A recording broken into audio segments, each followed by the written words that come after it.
Tony Dunn, ain't nothing to it but to do it, brother. Let's roll. In a world where Carolina Panthers fans have an insatiable thirst for Panthers news and opinions, only one podcast roars ferociously. It's the C3 Panthers Podcast. Breaking news, Carolina Panther fans. The Panthers have or are closing in a deal to hire the former Bucs offensive coordinator Dave Canales as their head coach, according to Ian Rappaport. This news broke about 1 hour ago. The first-time offensive coordinator with his good work in Tampa this year, particularly with getting the most out of Baker Mayfield, stood out. And now Dave Canales is on the way to try to replicate that with Bryce Young. The Carolina Panthers are making moves, and C3 is here to talk about it. Cody Lack, Dave Canales, the I guess momentum started to build in this past week. We had rumors of Slowick. We had rumors of Ben Johnson, but that news sort of dissipated. Dave Canales now going to be the Panthers head coach, and really kind of a rocket ship ascendancy for this guy who had been passed over, and what he had described as he was upset that he was passed over as play caller in Seattle. He got his shot in Tampa, made the most of it there, and now we've got a nice young offensive head coach that's gotten a lot out of a lot of quarterbacks to try to help Bryce Young moving forward. Cody Lack, your response to the news, Dave Canales as the new head coach for the Carolina Panthers. Yeah, man. Listen, I feel all the momentum has been building towards this the past few days, especially after we found out that Dan Morgan would be the general manager of the Carolina Panthers. We know that they had a connection with one another. And listen, I choose to be optimistic. This is the younger offensive-minded head coach and play caller that we're going to be able to pair with Bryce Young for the foreseeable future. How he was able to turn around the career trajectory of Geno Smith and Baker Mayfield, I feel is very impressive. He's been around high-caliber wide receivers in the forms of DK Metcalf, Mike Evans, Tyler Lockett. He understands the type of weapons to get an offense going.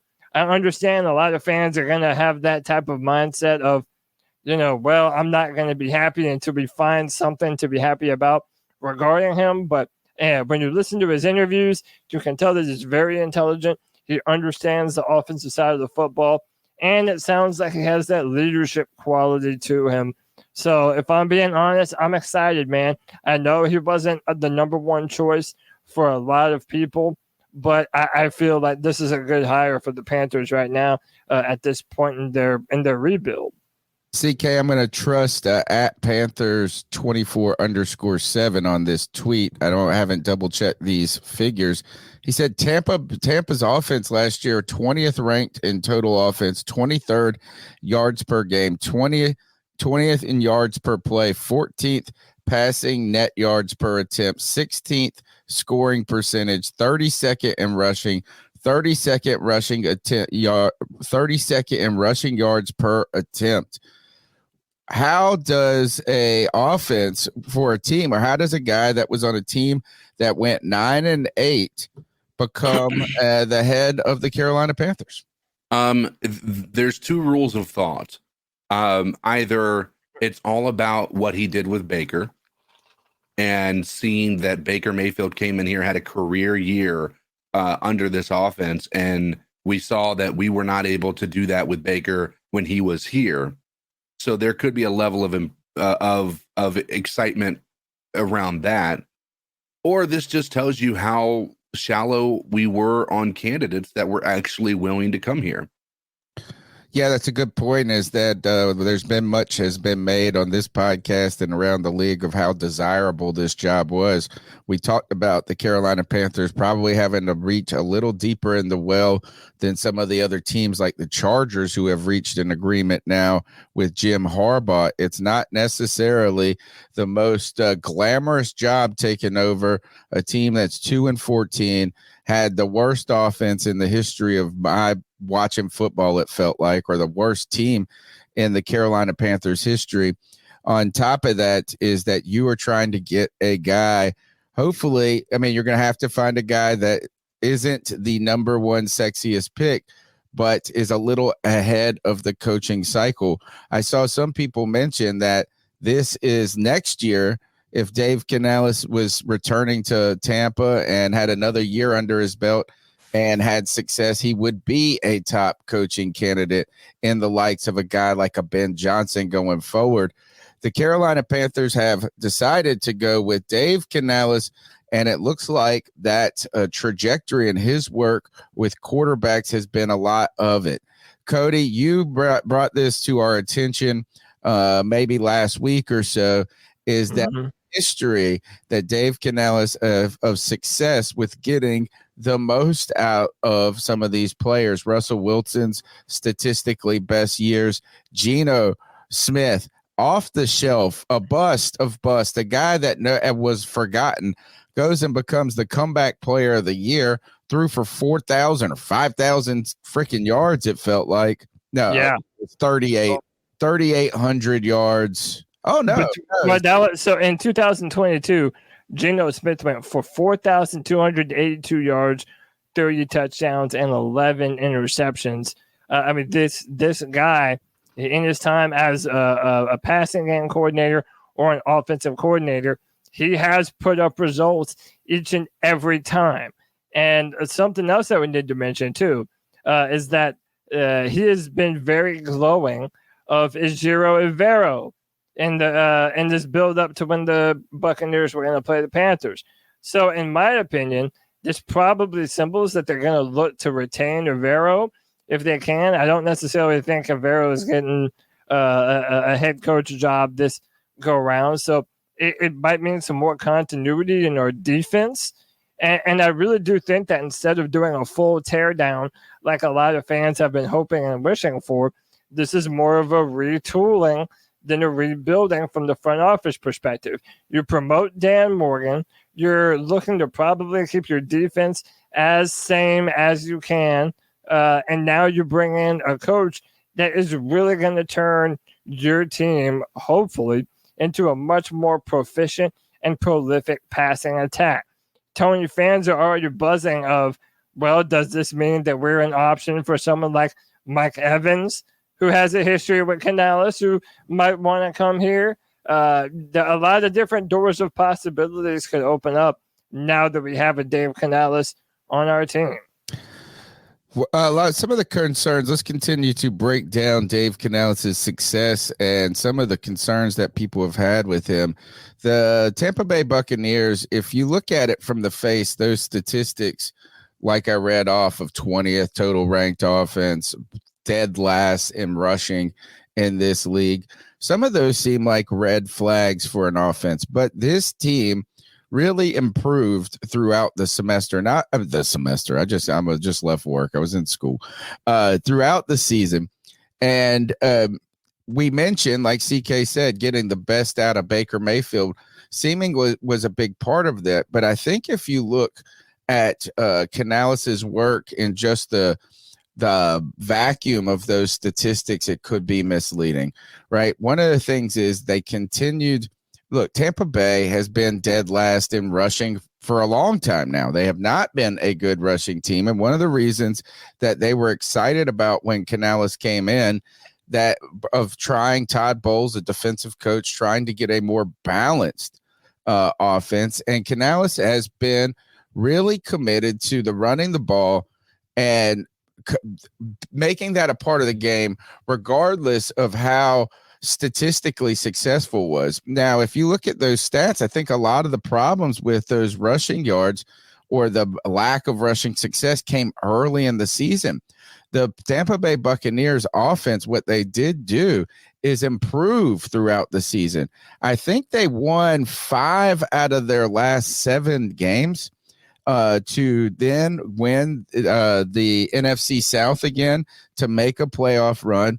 The Tampa Bay's run game improved from year to year. From the previous year, they were averaging about 10 more yards per game in the running game. Now, that's not like crazy, but on top of that, they were at towards the end of the season, I think over the last 7 games, what's his name, Rashawn White, their running back, I might have ruined his first name, but was getting Rashawn White. Yeah, he was getting 100 yards total from scrimmage. So his success and his incorporation from the backfield wasn't always just in handoffs, but they were getting involved in the screen game, in the passing game. So they were hitting kind of a 100-yard benchmark for their running back. So you might not say that's a running game, but that's utilization there. And then he was averaging, I think, a touchdown per game towards the end of the season. So I think one of the things is to remember is that Tampa Bay was thought to be left for dead in the water after the Tom Brady leaving. And you see some of their offensive line, a lot of struggles the year before. In fact, this season, they moved a guard to tackle. They had a first time center, a guy who had never played center before, and I believe either a second year or a rookie right tackle. So this team, and this offensive line got better throughout the season, right? They found a way to continue to improve. And I think that that's important for a first-time coordinator is that, man, can you just come onto the scene, bust onto the scene, and be the most prolific offense in the league?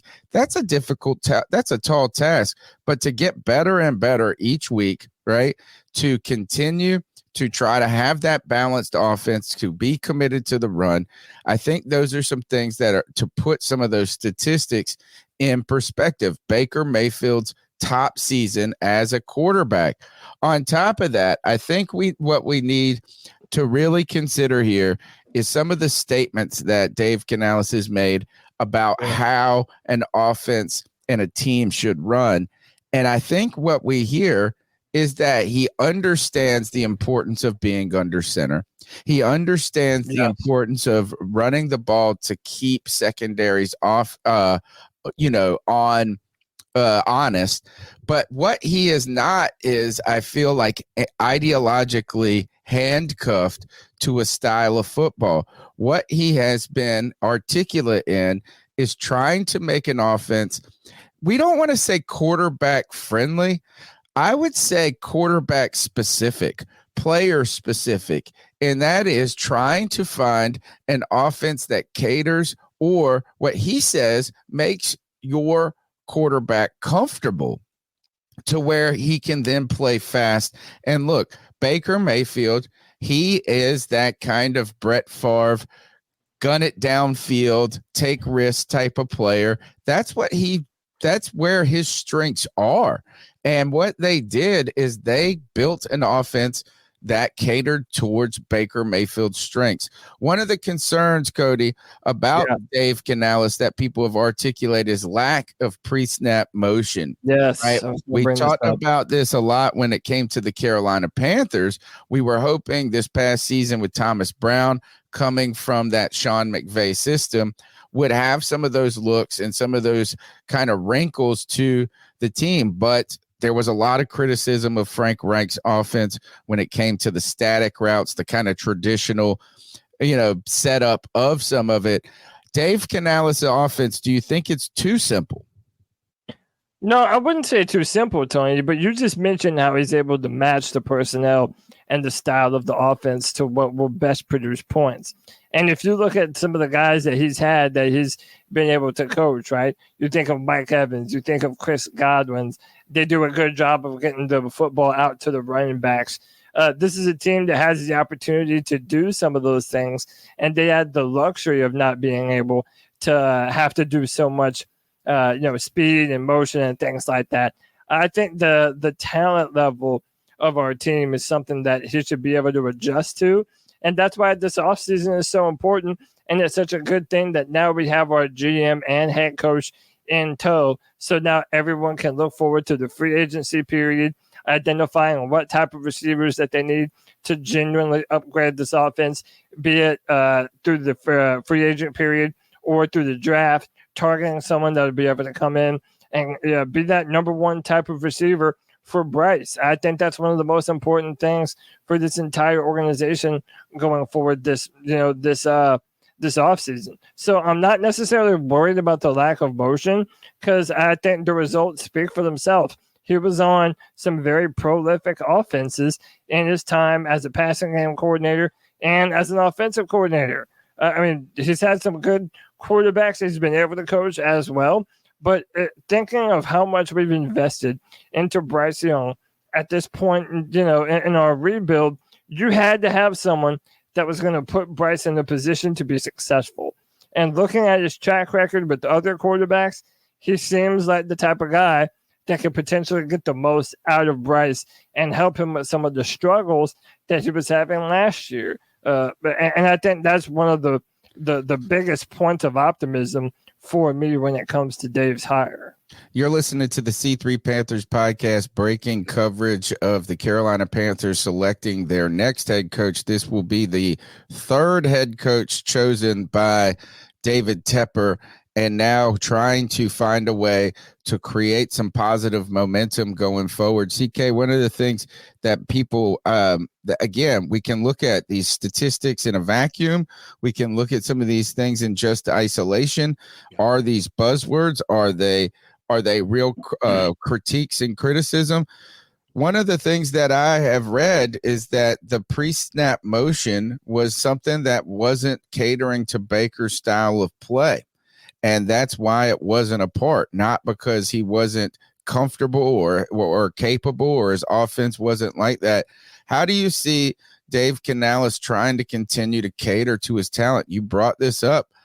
Baker Mayfield couldn't get it done in Carolina. Man, he's on his fourth team now from the Browns. They felt like they couldn't get over the hump. He goes to Carolina, a discard. Was terrible here, or at least part of the terribleness.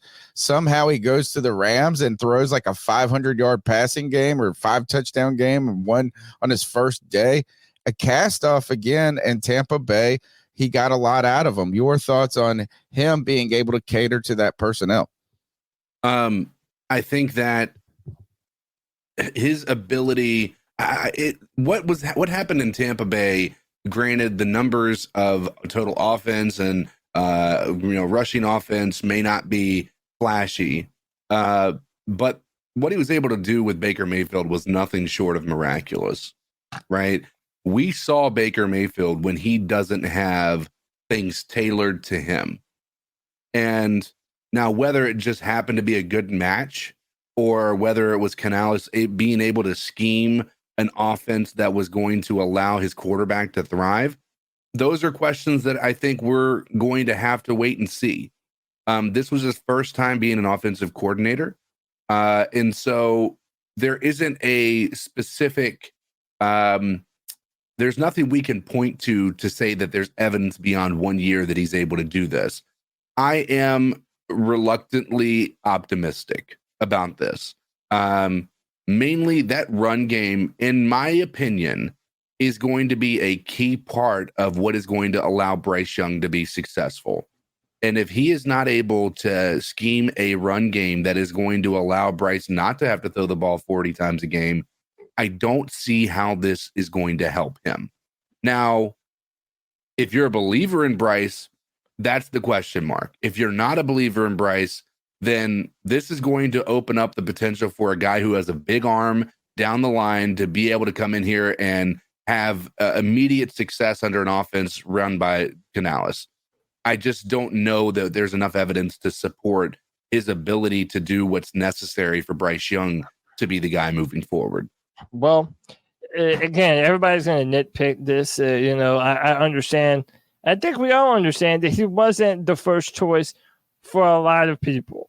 But again, and we played this last time we were live, but to what you were saying, CK, about him being able to change and adjust, I wanted to play this video clip of Dan Canales speaking exactly about his ability to change and what type of offense he's been in. Tony, I wanted to take a real quick moment to highlight some action we've got going on. My man D, always showing the love, became a brand new member on YouTube. D, you know we appreciate you, brother. In a little bit, we'll let some people on and react with us, and I think we're going to do some cat calls as well. And then Jerry with the $4.99 says, I feel McVay revitalized Mayfield before going to Tampa Bay. Canales is a rookie head coach. Dan Quinn would have been better. I disagree with you there, Jerry. Yeah, I mean, I think if any of the defensive names that started to buzz right at the last second were Vrabel, but I saw a clip today of Vrabel on Bussin' with the Boys, where who's the guy that's not Taylor Lewan? Taylor Lewan and who's the other guy? I'm blanking. They were straight ready to. He was gonna he said, "I'll fight you right now."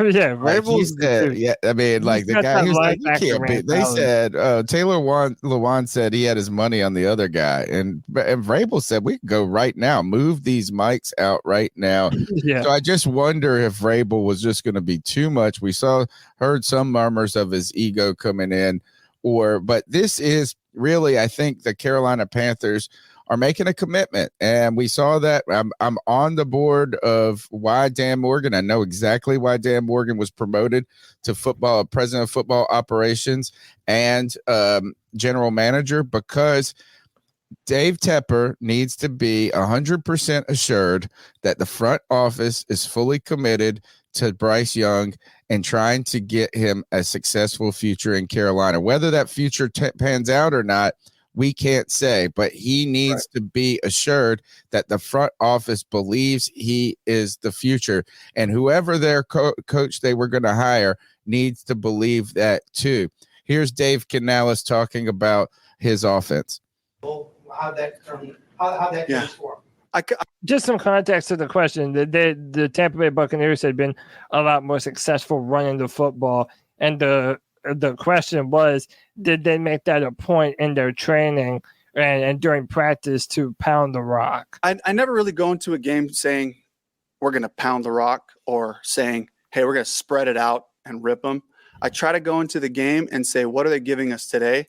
And then, this was going back to Pete, the way that he trained me. He was like, we were always known as a running team, playing good defense and a running team. But for him, he was never telling our coordinators like, hey, you got to establish the run. That was never his message. He was like, I don't care about that. Score points, take what they're giving you. And the guys that I respect around the league, I won't start rattling names because I'll miss somebody, but the guys that I watch and that I respect around the league, that's what they do, and if it's a day where we're moving them up front, the backs aren't getting tackled, and we're getting 6s and 7s early, man, it's going to be a good running day, and if it's a day where, their defense is a little bit off in their coverages and guys are getting open, the quarterback's in rhythm, our protection looks great, man, we can go attack them in the pass game and get yards and points. So I try to approach it that way. But I'm glad the guys were fired up about trying to get after him in the run game. That's the attitude we want, Yeah, man, I love it, Tony. I've said that the more that I hear him talk about offense and how he views things, I love it, man. I think our offense gets so stuck in recent years. I really like how he talks about football, how he sees the football field. And I think, again, I know it isn't necessarily evidence, CK, but I think that in a short amount of time, hearing him talk about his ability to just adjust to whatever puts up points makes me a lot more hopeful that he'll be able to make some of these mid-season adjustments that we've basically failed to see other Carolina Panthers head coaches make in the very near past, So, and by the way, shout out to our man D for gifting 5 memberships to the C3 fam. What a great gift. We love you, brother. You're the man, dude. D Sanford supporting us for $1.99. You can continue to help us create content like this. Breaking news that the Carolina Panthers are hiring Dave Canales I wanted to also remind the numbers 252-228-5098. We're about to open the show up to fans. I do want to talk about this real quick before we do that. Connor Orr, Sports Illustrated, wrote this piece called Dave Canales' Journey from Cowboy Boot Salesman to NFL Head Coach Candidate. And what he does here is talk about some of the things that he has done in Tampa Bay, and one of the as a first-year play caller. Now, it's kind of two ways to read it. Do you get the most out of Baker, or did you just get a offense that was really easy and just ripping it downfield to Mike Evans? Like, hey, how do you stop a guy who's 225 pounds, 6'5", and can catch the ball? This is what Connor Orr talked about in some of the success and some of the things that you can see in this offense. He writes, Mayfield could always rip a football, hitting deep out-breaking routes better than most passers in the NFL. Mike Evans and Chris Godwin were incredibly experienced and cerebral. Harold Goodwin, the run game coordinator and assistant head coach, had the ability to create a running game that suited Rachaad White out of the shotgun while featuring an athletic offensive line, and marry that to a quick passing game that Tampa had installed to manufacture touches for their best receivers. Gone was a lot of the duo-based running game that the Buccaneers have featured during their Super Bowl run. In the scheme, there seems to be flavors of Dallas and Brian Schottenheimer, Minnesota and Kevin O'Connell, Seattle and Shane Waldron, Green Bay and Matt LaFleur, and Cincinnati and Zach Taylor. But the personal touches appear to come in the way Canales sets up a defense for failure.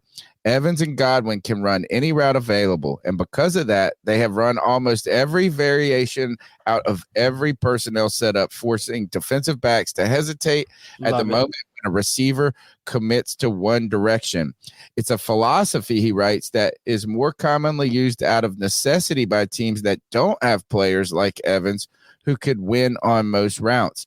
Canales, like Ben Johnson in Detroit, has taken that theory and applied it to more elite playmakers. He goes on and he continues to cite how this happened, or it could be seen on Christmas Eve against the Jacksonville Jaguars, where Evans was getting into his routes and slashing like a slashing guard approaches the paint, dribbling with his eyes ahead, moving defenders mentally first. Evans looks confident because each route begins with an identical preamble, placing the defender in a situation similar to a goalkeeper during a penalty kick. Right? They have to, forcing them to make an educated guess. He goes on and basically celebrates how this play design, he goes on, this is really kind of the meat of what he's talking about right here. He said on a touchdown right before the half, Evans was lined up wide to the left. There was less than a minute remaining, so the Jags were protecting the sideline. Evans started chugging up the field, blanketed by two defenders, one preventing him from breaking toward the sideline, running a route he and Mayfield seemed to hit unconsciously with regularity, and one buffering him from breaking toward the middle. So they're bracketing Mike Evans. They know that's what they like to do. And Canales has been open about saying you have to build, you got to have a starting point for an offense. You got to have some guys right there that you think this is how our offense should flow when it is flowing, right? When we can dictate the stakes. Canales' call had tight end Cade Otton also on the left side, running a much slower developing route, outbreaking route. The break in Otton's route synced up perfectly with a decision point in Evans' route as to whether he would muscle the sideline, break in, stop and turn, or keep going vertically. The Jags defender protecting Evans from breaking inward had to, he writes, darted towards the wide open Otton, vacating the middle of the field entirely. Now all that remained, covering one of the best receivers in football, was one defender shielding the sideline. So I think this kind of play design, Mayfield then goes on to hit him for a touchdown pass right here. So I think you can see, like he says, that, well, look, Canales simply has a knack for executing some perfect deep shots in critical situations. So one of the things I think that Dave Canales' offense is simple. But I think football can be simple too. And one of the things we have been missing in this spread them out offense that we have run now for 4 years, going back to Joe Brady and Teddy Bridgewater, was a downfield passing attack. And Canales wants to push the ball vertically. They're committed to that. My last question before we move on to some of the other things is, and you can respond to some of the things I read there if you'd like, is this too determinant on having some freaking awesome weapons? Well, I think that's everyone's fear right now, is that we are completely lacking of a Mike Evans type of a player. But again, that's also why you have this optimism from some Panther fans that maybe seeing as how Dave is the perfect guy to understand the importance of a Mike Evans, who also happens to be a free agent, I believe, that he would go out and potentially pound the table to bring Mike here to be that veteran. Mike would go to his entire career in Tampa Bay to go to a division? Let me tell you why. Well, again, it hasn't been as. I would say this: if he has a great trust of Dave Canales and what he's able to build this offense into, and the fact that he could be that go-to guy for a young wide receiver, yeah, I really do think that it is possible. I don't know if it's guaranteed to happen, but yeah, especially now, seeing what they were able to do with Baker Mayfield and that offense last year, yeah, that would not surprise me at all. And if we look at Bryce last year, he was overthrowing a lot of those receivers. So, again, it's that mindset that if you have a bigger body receiver with that wider catch radius, that it's going to benefit Bryce on some of those throws.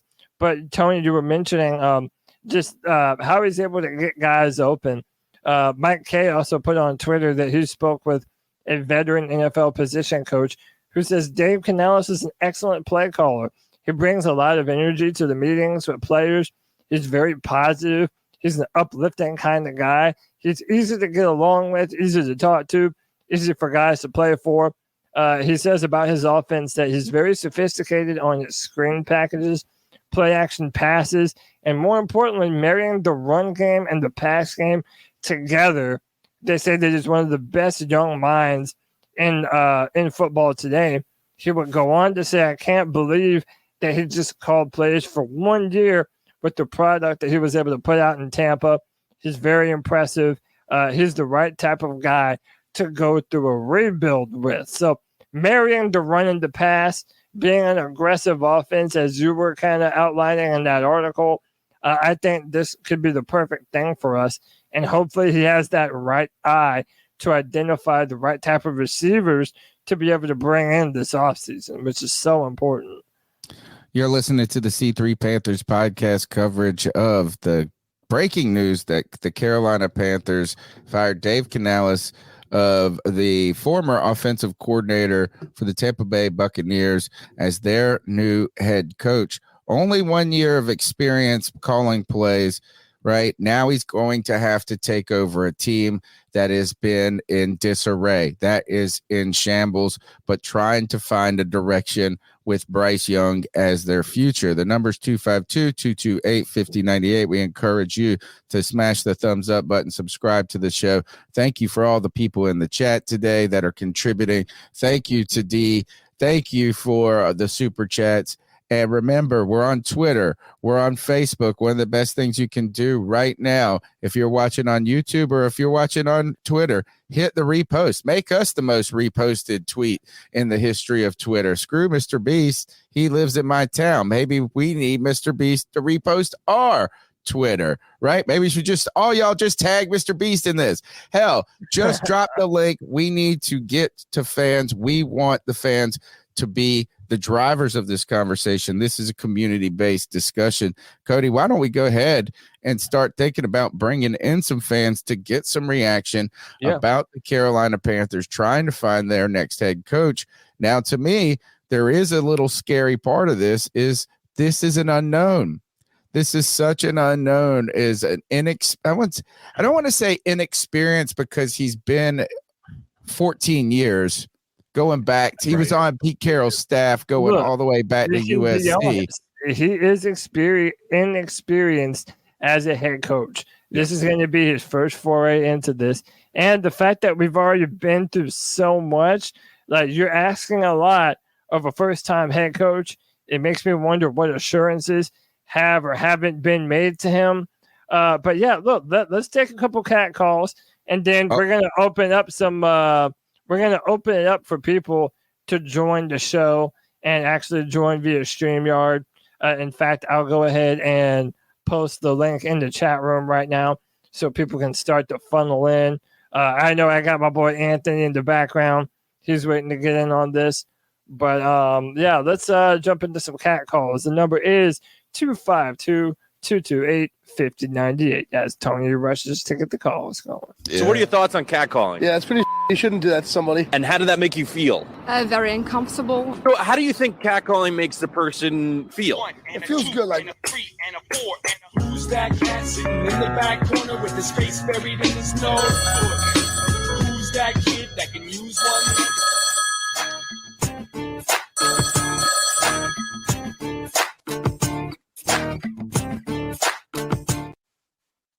Come on, baby. Of course. Of course it does this. You put me on the spot. Oh, you have to load up. It didn't. Again, it's like it's always. Hey, I'm not a DJ. I'm a history teacher, guys. Hey, C3, this is your girl, Kristen. Damn, it's been a minute. I'm sorry about that, y'all. I've missed you. I've just been sick as hell the last 2 weeks, but thank God I'm finally over the ick. I don't agree with winter, apparently. Anyways, I wanted to call and voice my opinion on the new hire for head coach Canales. I think I'm saying his last name right. Anywho, I'm actually pleasantly surprised. I was cheerleading for Munkin because honestly, I didn't think we can score a younger head coach. So I'm surprised, and I'm okay with this pick for sure. And not a surprise, there are fans who are hating on this.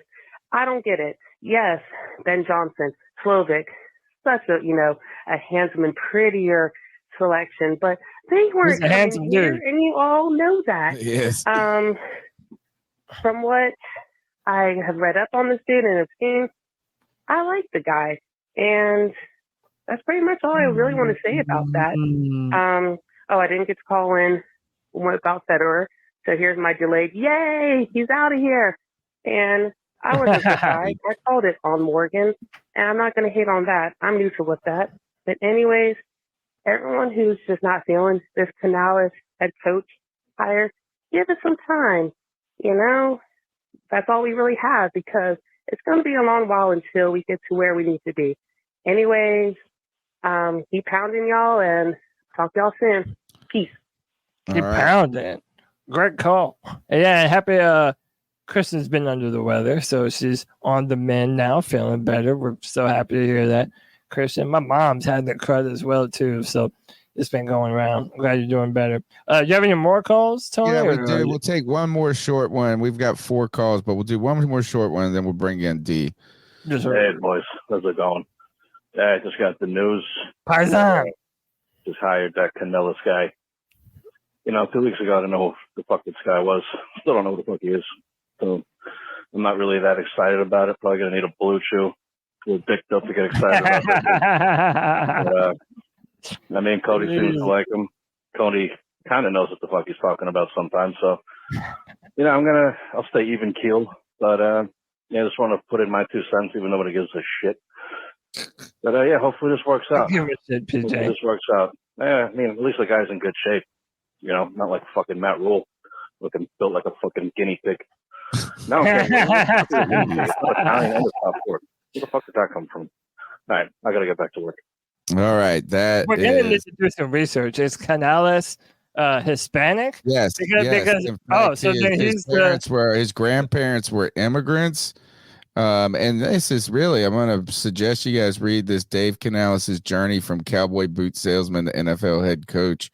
And it talks about how he's kind of wondering about his career when Pete Carroll left USC and then went to Seattle. And he was ultimately basically his grandfather was a immigrant. His grandparents were immigrants.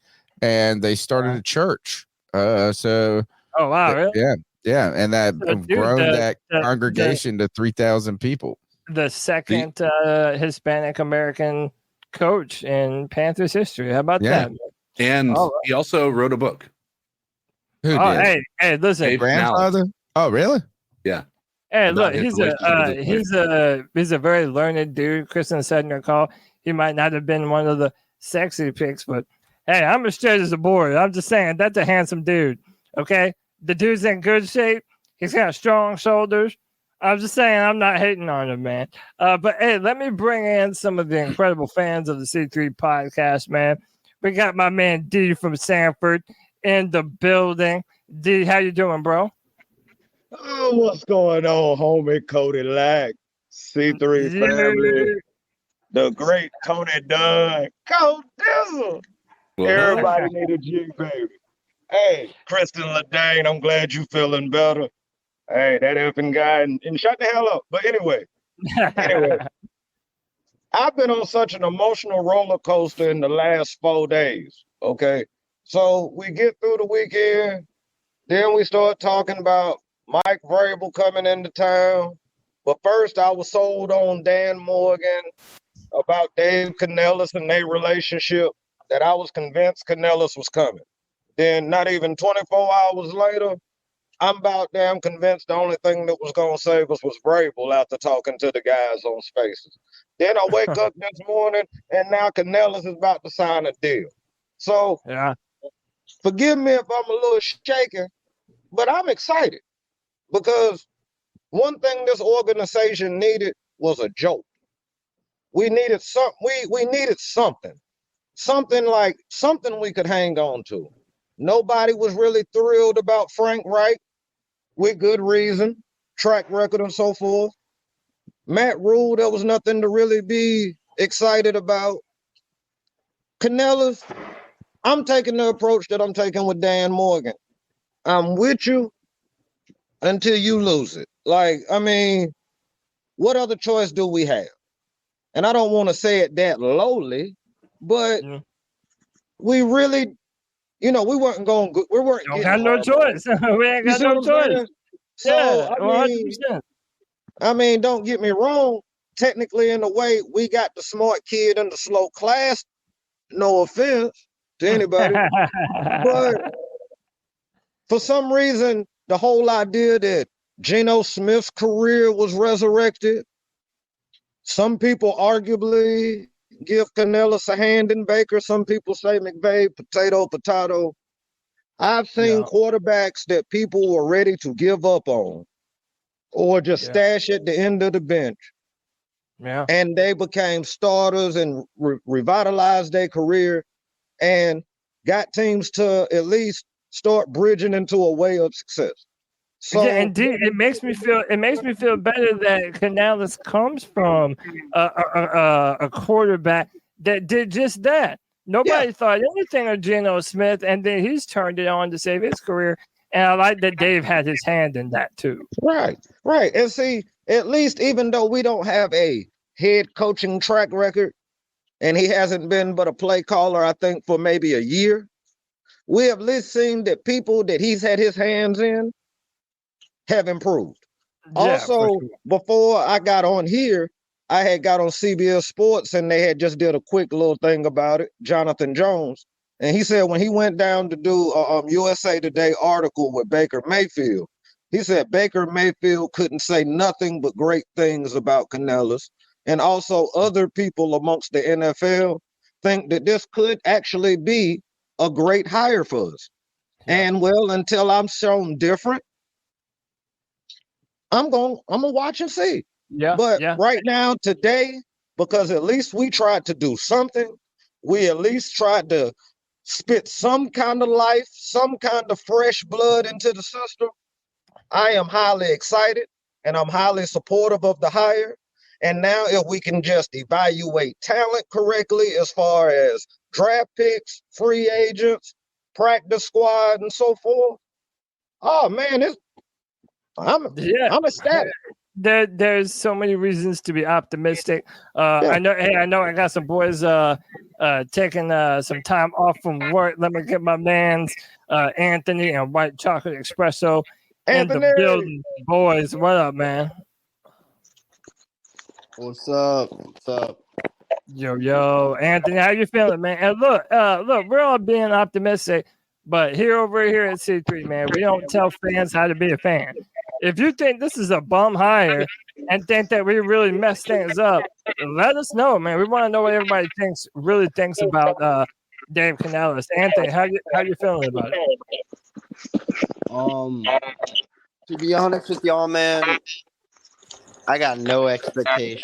Kind of like with Dan Morgan. I like what he did with Baker. I brought this up on the call when I called into the show. I just don't know if he's ready for all this yet. This roster is terrible. And no matter how he is the first year, he needs a pass because of the people that dismantled it from the previous seasons. I was just talking to someone, one of my close buddies who talks to some people, and he basically said that we did this because Tepper had no great options, and that's what I suspected the whole time. He had to get an offensive guy that believed in Bryce Young. That's all fine. I didn't realize that Tampa Bay's offense was kind of middle of the road. So, I'm not as optimistic as most people are. I just don't want to be hurt again by getting my hopes so high up. I'm going to take a different path on this opinion this time, and we'll see what happens. But again, I do want to preface that we don't have the receivers that Tampa Bay does or the pass blocking offensive line. So he's really got to go out and try to get some receivers, man. That's really the first priority. But other than that, I mean, I'm kind of iffy with it a little bit. I do like Canales. I like the way he speaks highly about football and things to that nature. I was one of the first people that suggested him. But just the more I looked into it, personally, I kind of copped on this Vrabel train towards the end. I thought that would have been a home run big fish hire, a culture builder, someone that we need of that. But I mean, this is the direction they took. So listen, they got to be able to evaluate some talent and put talent on this roster because this offense isn't going to work with Terrace Marshall and Adam Thielen. You can't run the same things he did in Tampa. Yeah. Those are my thoughts. Yeah. I wanted to play this clip that we got of Dave Canales, and this is shared from Josh Norris. This is just a taste of what he brings to the table. And before we play it, I feel like even though Anthony kind of went about a different way of saying it than I would, we're at the same place. Because every year we get so excited, we get so hyped up about this new hire, and then it's like, well, what can you do? It's like what Dee was saying. This is the guy that we hired. And I don't even say that to demean Dave Canales because I do think that he is a really good head coach. And I do think that he is one of the promising young names to be up and coming in the coaching circle.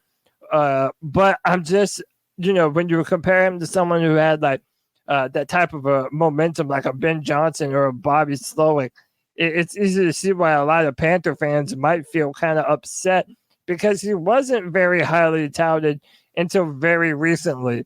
So I understand when people say, oh, we got the best of the rest.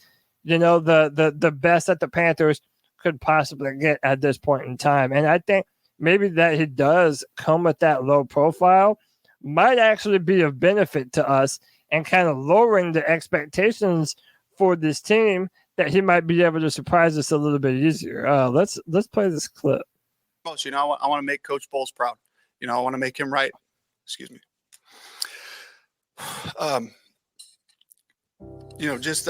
Just a guy who believed in me, gave me a shot. And so for me, it's about grinding, working hard and trying to prove him right, Jason Light too. And the whole group, it's just, it means a lot to me. It's important.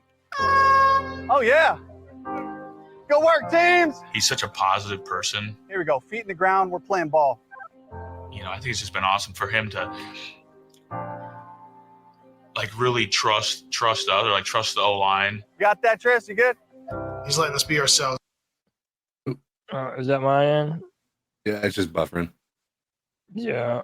Dude, I'm straight reading his book right now. He's letting Baker do his thing, Yes, sir. Hey, great shot. giving us a chance to move guys and open up holes for Rashad. Their safeties are triggering like hell on duo. His number one goal, like I always say, is to put us in the best position to win. He came in and he did want his foundation of his system. When we were going through that lull mid-season, we stuck to it. It was like, okay, we got to get this ironed out. We got to fix the things we need to do. That's what you look for. You want somebody that says, all right, this is our bread and butter. This is what we have to be good at. And then when it comes down to game planning, he's always coming up with new ideas. When you believe in yourself and you believe in who you are, who you've become. I'm 42 years old, been married 18 years. I got 4 kids. I know who I am. I know who my family is and how we're going to do life and what we believe in. I want the same thing for us as an offensive football team.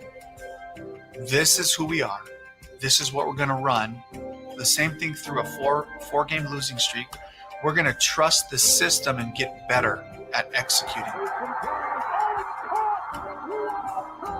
We're going to be so dogged about the things we do. We're going to make defenses play to us. All right, man. A little look into Dave Canales. They spoke very glowing about him, from linemen to the defensive players to the quarterbacks. Well, I'm liking what I'm hearing from them. Hey, we finally got the boy White Chocolate Espresso into the show. Kev, how are you, brother? Yeah, can you hear me? Yep. Yes, sir. Yeah. All this shit always drops on the days that I work. Yeah. Like Frank Wright got fired when I was working, and then, Bitter got fired, and then we hired Dan Morgan, and now this. Hey, dude, this is way more important than your work, okay? I already told you that in the chat. Okay, when this happens, drop everything.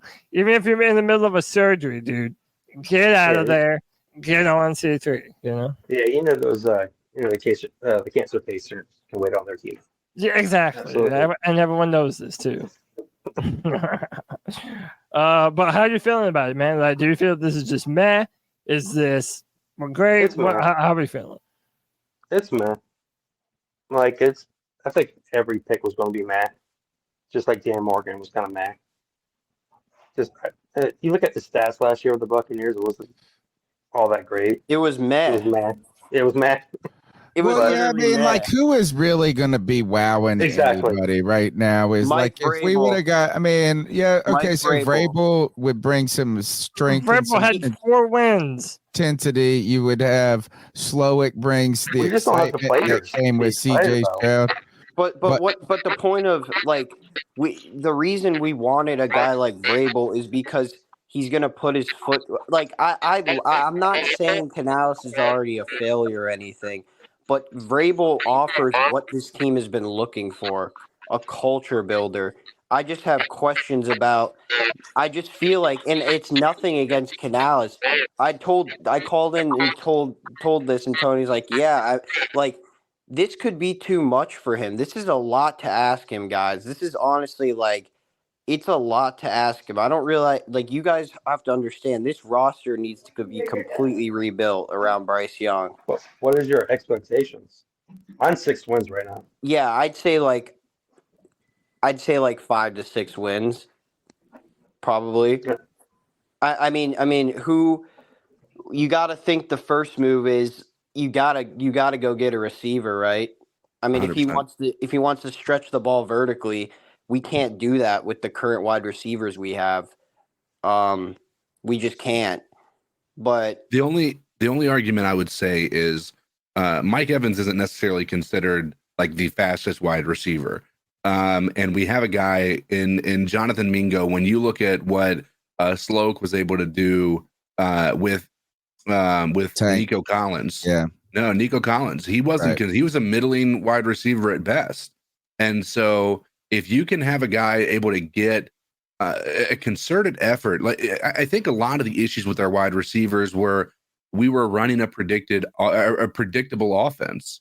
And when you look at the routes that they were having these guys run, yes, we had some slow receivers. Yes, they weren't running great routes, and Mingo certainly wasn't out here excelling at those things.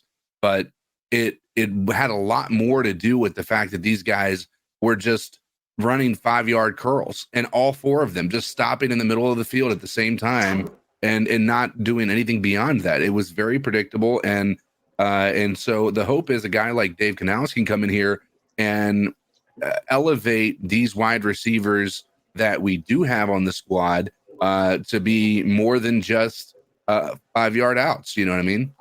Yeah, I want to talk about a little bit and certainly we don't want to go and say that Dave Canales is destined to be the next Sean McVay or something like this. Is really the Carolina Panthers right now have been struggling to find any sort of direction or any hint of success, and now they've made one more commitment to Bryce Young and Dan Morgan, and now I think Dave Canales is another commitment to Bryce Young here. One of the things, though, is why would they hire him? Part is the other guys. You know, maybe some of the other candidates weren't as interested. We heard maybe Slowick wasn't as interested in the Carolina Panthers, right? We saw, is that Ben John? We're not the belle of the ball. So why did you hire Dave Canales? And I think one is, like CK started out right off the rip, is that Baker Mayfield had his best season, right? Is you took lemons and made lemonade, right? To a certain degree, or at least there was an uncertainty of Baker Mayfield's ability. No one in this room was sitting here pounding the drum saying that he was going to go throw 4,000 yards or this and that.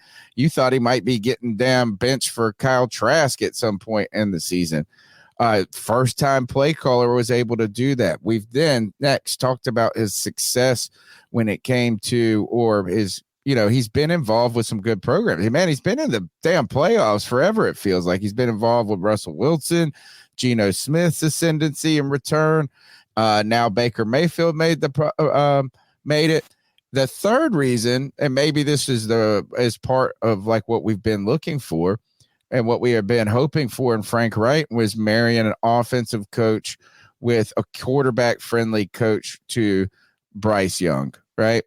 But here is you were talking about the need to build a culture, Anthony, and how Vrabel would do that through sheer strength, right? Like it's just brute force of building a culture in a way. In some way, we've heard some stories coming out that it's not always the most well received by some of these NFL players. I've been reading this book. The sample I could get online from Google Books for free. Yeah, I can show the picture of it too. Listen to this though, and I think this is why we might actually have a culture builder. Right? He says this is chapter 5, and he wrote this book with his wife, right?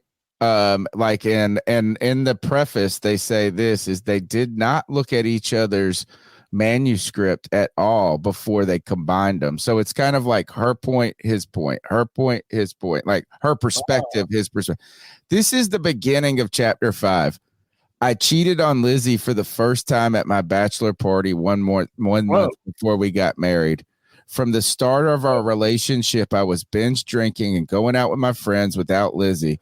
Before I was ever unfaithful to her, I was already there in my mind.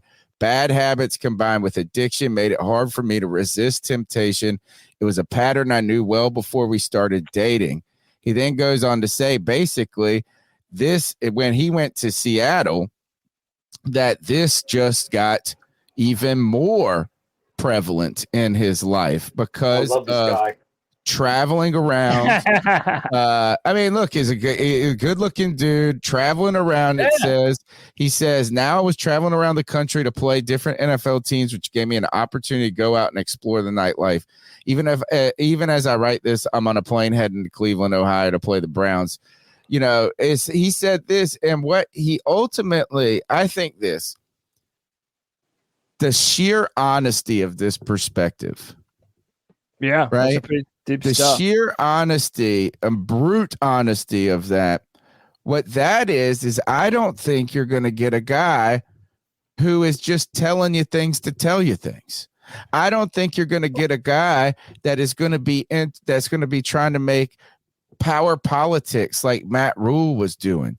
I don't think you get. I think what you might get is a culture of truth, a culture where players can trust you, a culture where players believe your perspective, believe you're authentic. And we saw this is, look, the reaction. Rachaad White is truly, he said, no, he's upset. He's sick that Dave Canales is leaving. You saw Baker. I think these guys, whether or not, look, the hard thing is for a young, unexperienced coach to go in there and to earn the respect of young men, of men who are paid more than they young are. and old. Yeah. And I think what is the one trait or one of the few traits that every age group and every person respects?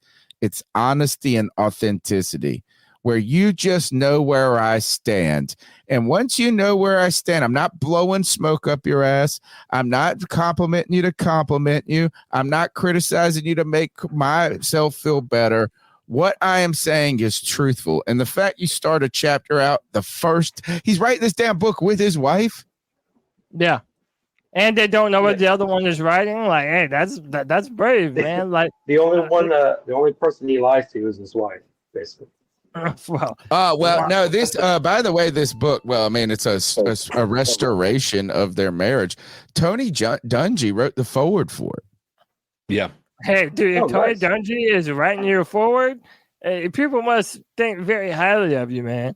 Bro, people are gonna hate me from saying this, but God, a guy like that would have been perfect for Matt Corral because he's been into drugs and shit before. But whatever, man. Look, dude, I think that this guy is somebody that has.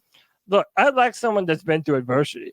I'm not gonna lie to you. If you're someone that's been spoon fed your entire life, to have been given things and have just had every opportunity, and you've never known what it's like to actually turn around from legit hardship, then again, even though it's just football, it lets me know that inevitably when your team goes to those down moments, that hopefully you're going to be able to have the type of mindset and mentality to see them through the storm out to the other side, man.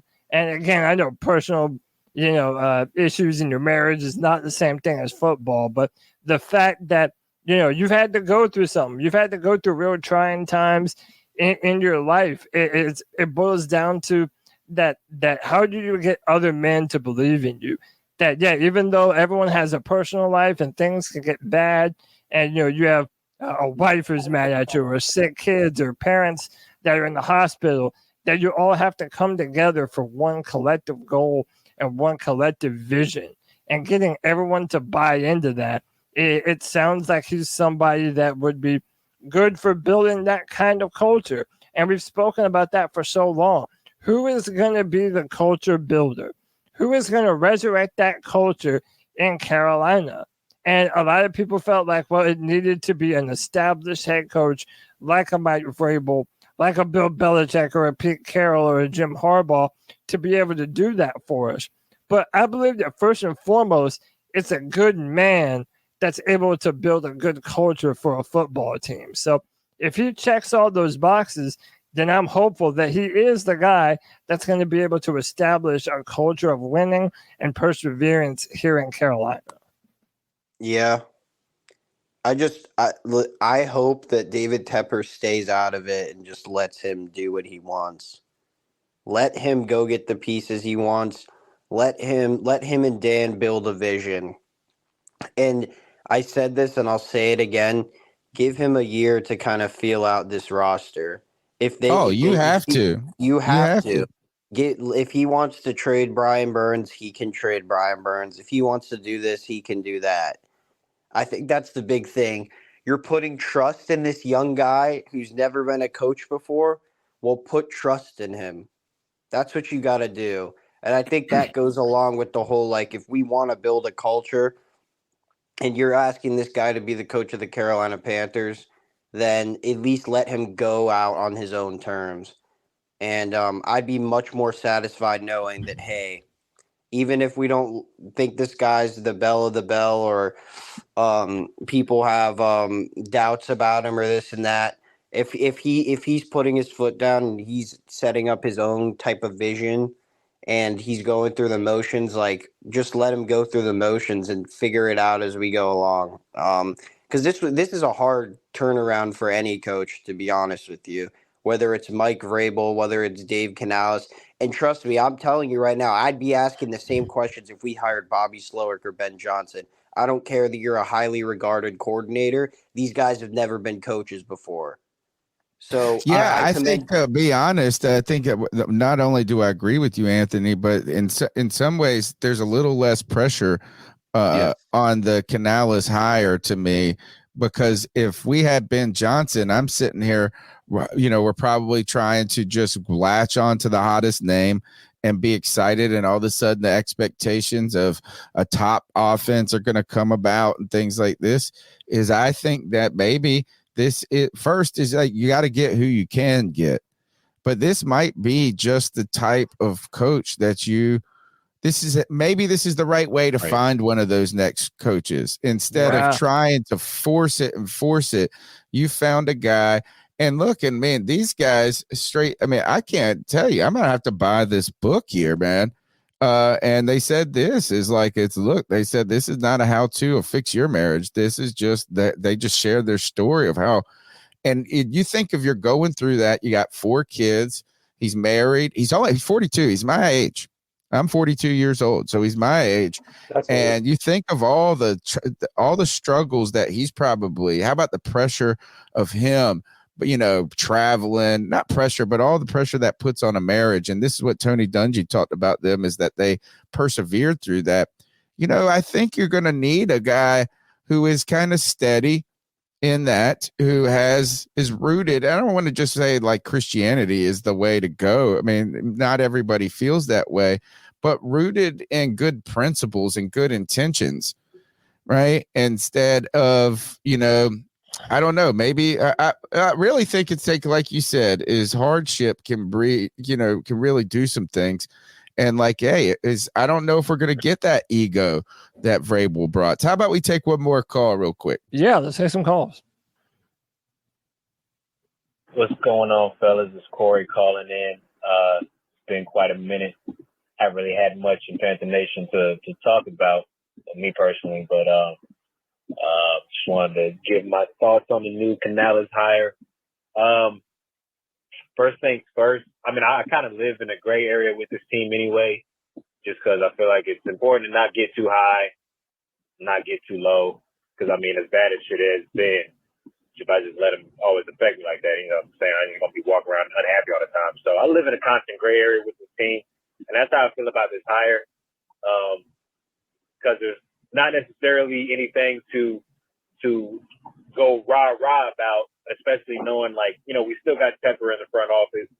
We still don't have the weapons that we need. Still don't have a first-round pick, all this stuff. It's going to be a process. It's going to be a process for sure if we're ever going to get this ship right.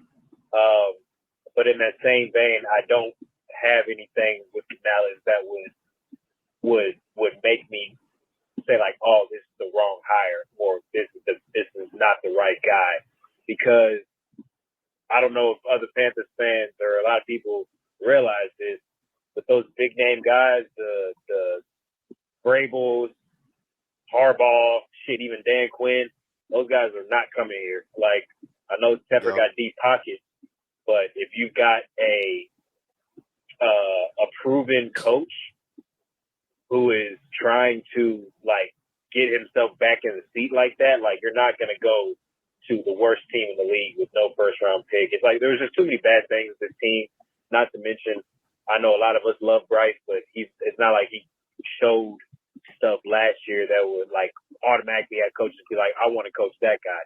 You know what I'm saying? So in the vein that Tony made this point, our best option was to go with a guy who maybe like a diamond in the rough, somebody who has shown you good stuff, but maybe is getting the job a little bit early rather than late, because he doesn't have as many suitors as everybody else.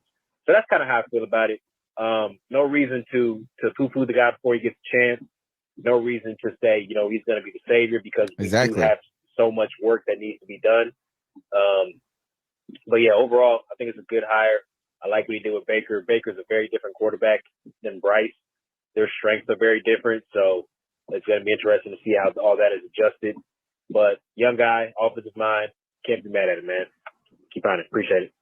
All right, well, take another short call, and then you're gonna have to download them. I gotta go pick my kids up, Cody. Gotcha. Hey, also, Gene Thomas from Buck What You Heard is in the chat. Gene, if you wanted to stop on the show, hit that StreamYard link and come through and talk about Dave Canales, you're more than welcome, buddy. All right, let me see. Why is this voicemail still loading? 3 minutes. All right, actually, can you take care of any other call? I'll try to get back, you guys. First, I just wanted to thank everybody for tuning in. I'm gonna split. I gotta go pick my kids up, like Dave Canales. I've got 3 kids. He's got 4. I've got 3. We're both the same age. He is signing a multi-million-dollar contract. I am looking for a beater car for my kid who turns 16 next month. So support the show, smash the thumbs up button, subscribe, and become a C3 super fan. Really excited about. I would say I'm happy. I'm happy about this because here I can't be optimistic. I mean, I can't say this. I don't think that the road to success is going to be easy, but I think we're sticking with some of our guns, and that is just because the offensive coach to tutor the young quarterback didn't work this past time doesn't mean that that's a failed model. I'm really enthused by the type of person that I'm learning that Dave Canales is. So agreed. That's some really interesting stuff. I'll pass the mic. You guys have fun. Yeah, man. And tell me real quick, what was the first 3 digits of the last number you played? You need to play. Oh God. I played. It was 4258. You need to play 3221 and whatever that 4418 okay, so just is. The top 2. Okay, I got you. And then there is a one down from 123 that needs to be played. 0430. I'll write it in the chat so you don't forget. No, I got you. I see him. All right. No, I appreciate you, brother. Yep. Thanks for doing the show. Yeah, man, for sure. And remember, if y'all wanted to jump on, the link is in the chat room. I pinned it earlier. Or if not, just scroll up. But and I'll play some more cat calls here in a minute. But indeed, you're muted if you want to unmute at any point and chime in. All right. Everybody hear me out now. Go ahead. If the NFL is rigged, right? They are writing a Disney movie right now, man. The addicted, adulthood coach that got the second chance, right? With a ragtag team. And they work their way to a conference championship, whatever, right? If somehow we can pull that mess off in the next 3 to 4 years, right? Mm-hmm. I will be sold that the NFL is absolutely rigged, and I won't give a damn. Okay, because we'll get our Super Bowl, baby. Just give me my Lombardi, man. Just that's all I want in my lifetime. I just want my Lombardi. I'm 43 years old. I have been supporting this team since day one, right? I don't care if it's a 65-year-old dude that can motivate dudes that's on his last breath, or if it ain't nothing but a 26-year-old dude that has somehow cracked the code on how to lead men. Just give me a dude that can get us to a championship, all right? And the problem is, like we've said so many times, we have gotten so close. We have NFC championships. If Canales, think about the story, man. If Canales could get us a ring, man. Mm-hmm. If he could get us a ring, man, that would be one of the greatest. Forget the blind side. I was almost gonna say remember the Titans is always number 1, but this would be number 2, man. I'm here for it. Think about it from this perspective. The benefit to this is, number one, not a single Bucs fan that I've seen is happy that he's gone. Number one. Nope. Okay. Which tells you that he, at least from their perspective, he may not have been a top 10 offense, but the dude was worthy of sticking around. And I don't think any of us would have thought at the beginning of the year that the Buccaneers were going to have the offense that they had, with with the questions around their offensive line, with Baker Mayfield coming in to compete for the starting job, not even guaranteed to have the starting job. And they were able to turn his career around. He's going to get a contract, and it's going to be a good contract with the Bucs. And that happened under the leadership and the offense that was created. And this is the thing. He's coming from a defensive-minded head coach, which means that offense was unequivocally his offense, right? So when you talk about what this does, number one, it's a blow to a rival because they didn't want to get rid of him. We took their offensive coordinator, and we'll see what happens to who they can replace him with. But right now, I don't think the Bucs are super encouraged by the fact that Canales will not be there next year. Yep. And I want to ask y'all this, to everyone on the panel, to everyone in the chat room, all 176 of you. We appreciate y'all for hanging out with us. And then after this, we'll play 3 more calls. What do you think the chances are of the Panthers actually luring someone like Mike Evans to the Carolina Panthers? Like, do you think that's reasonable, or is this just another pipe dream because Canales was the OC for Mike Evans last year? I mean, it would be Mike Evans specifically, maybe. I don't think it's going to be a necessarily a draw for other wide receivers. You might see guys come from, that might be interested from Seattle, but I think largely these guys just don't know who he is. Like, a lot of these other players. I mean, let's be real about it. Until he became the offensive coordinator of the Bucs last year, we didn't know who he was. So that's the only thing I would worry about is this a draw for other people? If Vrabel had come here, I think that's a draw, right? Yeah. I think Canales is going to have his work cut out for him for a couple of reasons. And the main reason is he's going to have to draft well. Him and Dan Morgan are going to have to develop players. If they don't, I just don't know that free agents are going to want to. Let me rephrase. I'm not sure he's going to be able to land free agents that are interested in winning championships. He'll be able to land free agents whose sole goal is to make money. But that's one of those things where most people are going to go somewhere if they have to take a small pay cut and go somewhere to be a competitor, they're going to go there. So this year, I just don't think we should get our hopes up. Yeah. Okay. I think Mike's going to a contender or he's re-signing with the Bucs. I think kind of what CK said. I mean, if we got a big fish, then it's definitely an attraction spot. But there's just so much unknowns right now. I don't know, man. I agree with CK. I think we got to draft well is how we're going to turn this thing around, man. I mean, let's look forward to having a solid 2024 draft, whether that's hitting on second, third, and fourth round picks or whether that's trading someone to get into the first round. I think that's where we really got to start here.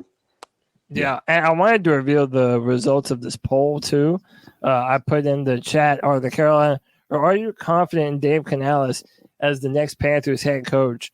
My answers I gave for the people were incredibly confident, somewhat confident, uncertain, or terrible hire. And with 131 votes right now at 47%, people are uncertain. Yeah. So it really says that there's a lot of, I don't know what to feel around this Dave Canales situation. But isn't that fresh though? Like, isn't that a fresh thing to have happen? Because as somebody, and D, I know you want to, I'm going to let you, my apologies, I'm going to cut you off there. Was that out? My bad. I don't want to, my entire mindset with that is the amount of pressure that was on this team. If we hired a Vrabel, if we hired a Bill Belichick, if we hired a damn Jim Harbaugh, would have been excessive. To the roof. I think right now, this hire is going to allow players to play. That's it. Players to go out there and play, coaches to go out there and coach. No expectation. Hope that it's going to go well, but not really expect anything in particular. and that's going to be good. Obviously, we want excitement as Panthers fans, but I also think it's going to be good for our psychology, or our psyche eval, if you will, for us moving forward, because we're not going to be going into this with such high hopes just to be crushed again. And then if things happen, we're looking at, can you imagine, many of you guys who were here during 2015, like that feeling of thinking our season was over because Kelvin Benjamin was gone for the season in preseason was abysmal. But I can tell you with a incredible amount of certainty, every one of you that experienced that made that feeling of when we went 2023 wasn't a good year for the Carolina Panthers, but I'm trying to make 2024 a better one for myself. Get started on your resolutions with Factor so you're ready for the new year. Factor's ready-to-eat meal delivery takes the stress out of meal planning and sets you up for success in the new year. Skip the grocery stores, prep work, and cooking fatigue. Instead, get chef-crafted, dietitian-approved meals delivered right to your door. With over 35 meals to choose from per week, including keto options, calorie smart, vegan plus veggie, and more, plus over 55 weekly add-ons, you'll have a ton of nutritious and flavorful options to kickstart your resolutions. Skip that overpriced takeout trap. Factor is cheaper and way more delicious than takeout. Get chef-crafted, restaurant-quality meals delivered right to your door, and they're ready to heat and eat in just 2 minutes, which means more time for you. Head to factormeals.com/C350 and use the promo code C350 to get 50% off. That's code C350 at factormeals.com/C350 to get 50% off. 15-0. You're like, wow, what in the world is every single week was a gift. It was a gift. And so I'm hoping that that's something we experience this year. But right now, I think expectations are going to remain fairly low, which is also one of the people in the chat had talked about it. I think that's going to be a reason why free agents aren't necessarily appeal or drawn to Carolina right now. Yeah, but I like what it sets up, though, CK. I like the fact that because he doesn't have a name, he's not somebody that people really know and already have connections to, that the expectations are low. Think about this time last year when we're making these hires. We did put together the all-star team, right? And everybody had, do we have so much coaching knowledge on this team? There's a collective 11 Super Bowl rings. Everybody was so hyped. And whereas this one, it's like, I don't really know. I don't really know what to think. You hear good things. You hear people say bad things about how the offense wasn't ranked very highly for his time in Tampa Bay. But again, I think that's kind of bereft of a lot of context, okay? Yeah. Again, I like the fact that we're kind of sleeping, that we're kind of under the radar. I think this is a good thing. Hey, we got Al the Sailor on the show. Al, what's up, dude? How you feeling about this hire, bro? I'm not mad, bro. I'm not mad, but it's like an uncertainty. But to the point is all these coaches are uncertainties unless it was Harbaugh. That's the only one certain that you really had. Belichick's uncertainty still also a little bit because you know what I'm saying? So he could be he's a young coach. He might come in here, he might be the next Don Shula. He might be, you know what I'm saying? He might be the next big coach. So I'm gonna give him a chance. I'm not gonna sit here and shit on the man, Yeah. But no, I kind of like and you saying that, well, my bad. What did you said? It's we don't got the pressure. We don't got the pressure like that. Not everybody's looking at us to perform. Yeah. And then you would have Ben Johnson in here, and Ben Johnson, next best thing, and then we go fucking another 2-15. And if we do bad next year, with Canales, it's not we're okay. We expect it. Ben Johnson comes in here being the hot commodity, and there's not we're not a better team. I think we're immediately jumping to the, oh my God, did we make the wrong hire? because that's that expectation. It's similar to Bryce Young being the number 1 overall pick and being traded up to be the number 1 overall pick. That pressure on him was going to be incredible compared to any other quarterback in the draft, because not a single other team gave up what we gave up to get him. And so, and the fact that he underperformed is like it's going to impact him. It's a direct impact. Like after that year, we all of us were not exactly thrilled with how he played, right? There might be, again, extenuating circumstances, but we expected more because he was the most pro ready. That's what we were told by draft analysts. That's what we were told by every single person that loved Bryce Young, is he is the most pro ready quarterback. And we had the worst record in the NFL. That type of pressure isn't on either of these. It's not on Bryce Young anymore this year, right? He's had his worst. Fingers crossed, right? So at the end of this year, him improving, but the team maybe not looking great, doesn't impact Dave Canales as much as it would be a highly sought after quarterback or head coach. Yeah, I think that goes without saying. Hold on 1 second, Al.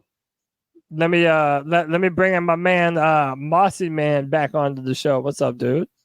Konnichiwa. What's going on? Keep pounding. Hey, David Canales was my third choice. My first one was Hakeem Morris, and my second choice is Ben Johnson. I think we got probably a first base to second base. I'm still doubtful on an experience, but I think we got something. If we take some time on, he's going to be a winner because he knows how to communicate. I mean, I've heard from people from Tampa Bay that it was a sore loss for them. I think if we give him time, he might be a winner. So I know he's better than Frank Wright and Matt Rule. So we got to give him a chance too. I think he's going to make this maybe this coming year. My prediction is 5 to 6 wins, but I think he's way better. I think we have some hope. And if we could keep Evero and Chris Tabor and get rid of Campen and find a good offensive coordinator or offensive line coach, I think we have the potential in the next 2 or 3 years to dominate the NFC South. And I'm speaking real facts. So correct me if I'm wrong. No, hey, I love the optimism. I like that. It looks like we have a guy that might be able to implement a collective offensive vision for the Carolina Panthers, and we've really been lacking at that. Let me introduce my man, Keep Pounding. Keep Pounding. What's up, brother? How you doing, man? Pretty good. I'm really excited about the fire, I think. It brings a fresh new experience to Carolina, and like everybody's saying, Tampa feels really frustrated with not having him there anymore. And I've been kind of tracking the coaching hires and everything else. And someone told me he runs the West Coast offense, which is interesting. If you try to mix that with Bryce Young, it could work. Yeah. And also Southern California guys, both of them, they come from that Christian background, and they're that they both have that connection to the offensive side of the football. I think Dave Canales could find a lot to like in Bryce Young. Another question, then I'll play the final cat calls. Do you think this means that we retain Ejiro Evero? Dave Canales said nice things about Evero in the build-up to our game with Tampa this year, I believe the first time. So do you think that's something that you're expecting now, or do you think he brings in another defensive coordinator? I think, yes, he sticks around. You did a strong head coach to keep Evero around, and keep him from wanting to jump to somewhere else. And, speaking to Canales' character, if you saw the interview that he did recently about the postseason, I think it was very interesting. He hit on a lot of different things. Development of players was one of them.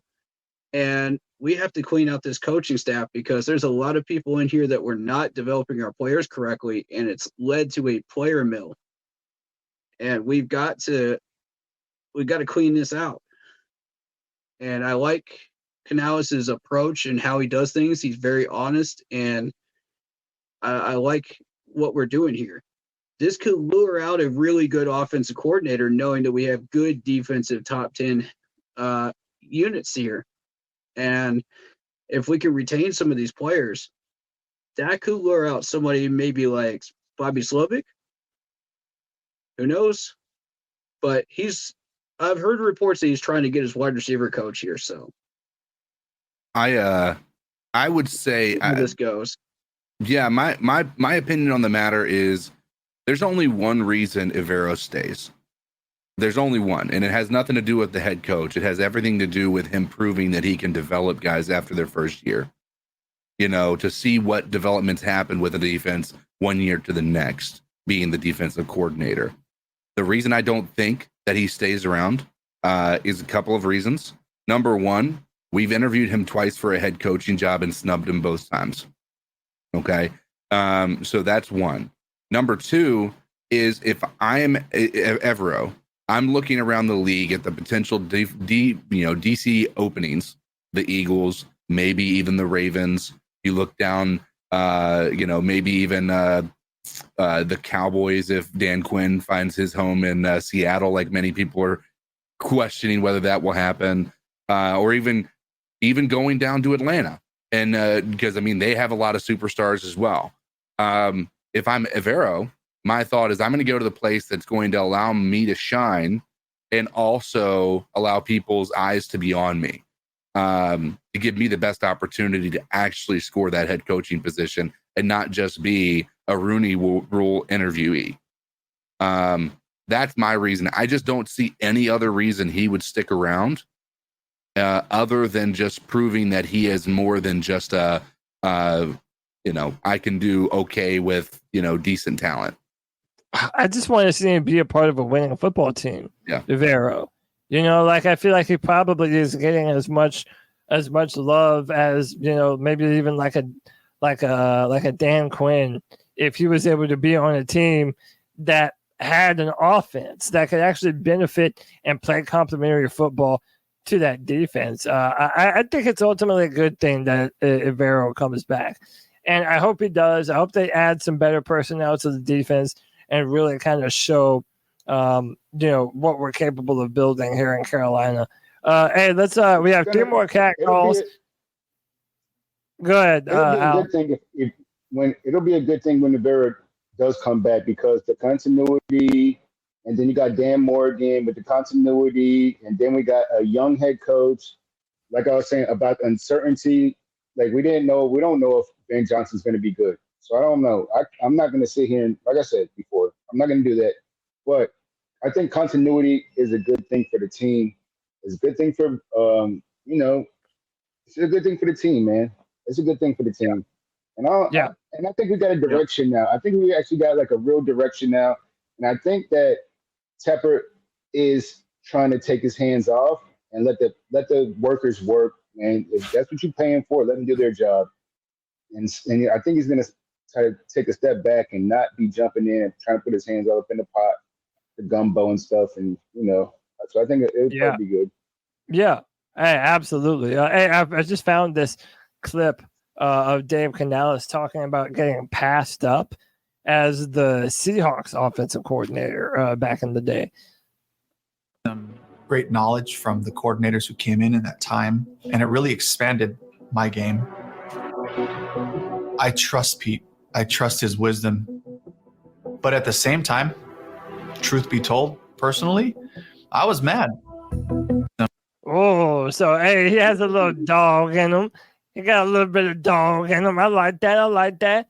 He said, nah, that should have been my job, son. I like that. And let's hope he can bring that fire and tenacity here to Charlotte. Let's go to the next cat call. Yo, what's going on, my C3 family? Sanford, North Carolina. Shout out to the great Tony Dunn I think we already heard you. We had D on the show, so we might get somebody else in. Your boy Josh from Matt. Love you, D. I like some thoughts about the new head coach hire. If you could say cautiously optimistic after everything we've been through the last, 3-4 years now. I will say the way he's been kind of the man behind, Russell Wilson and Geno Smith and Baker Mayfield all having improvement.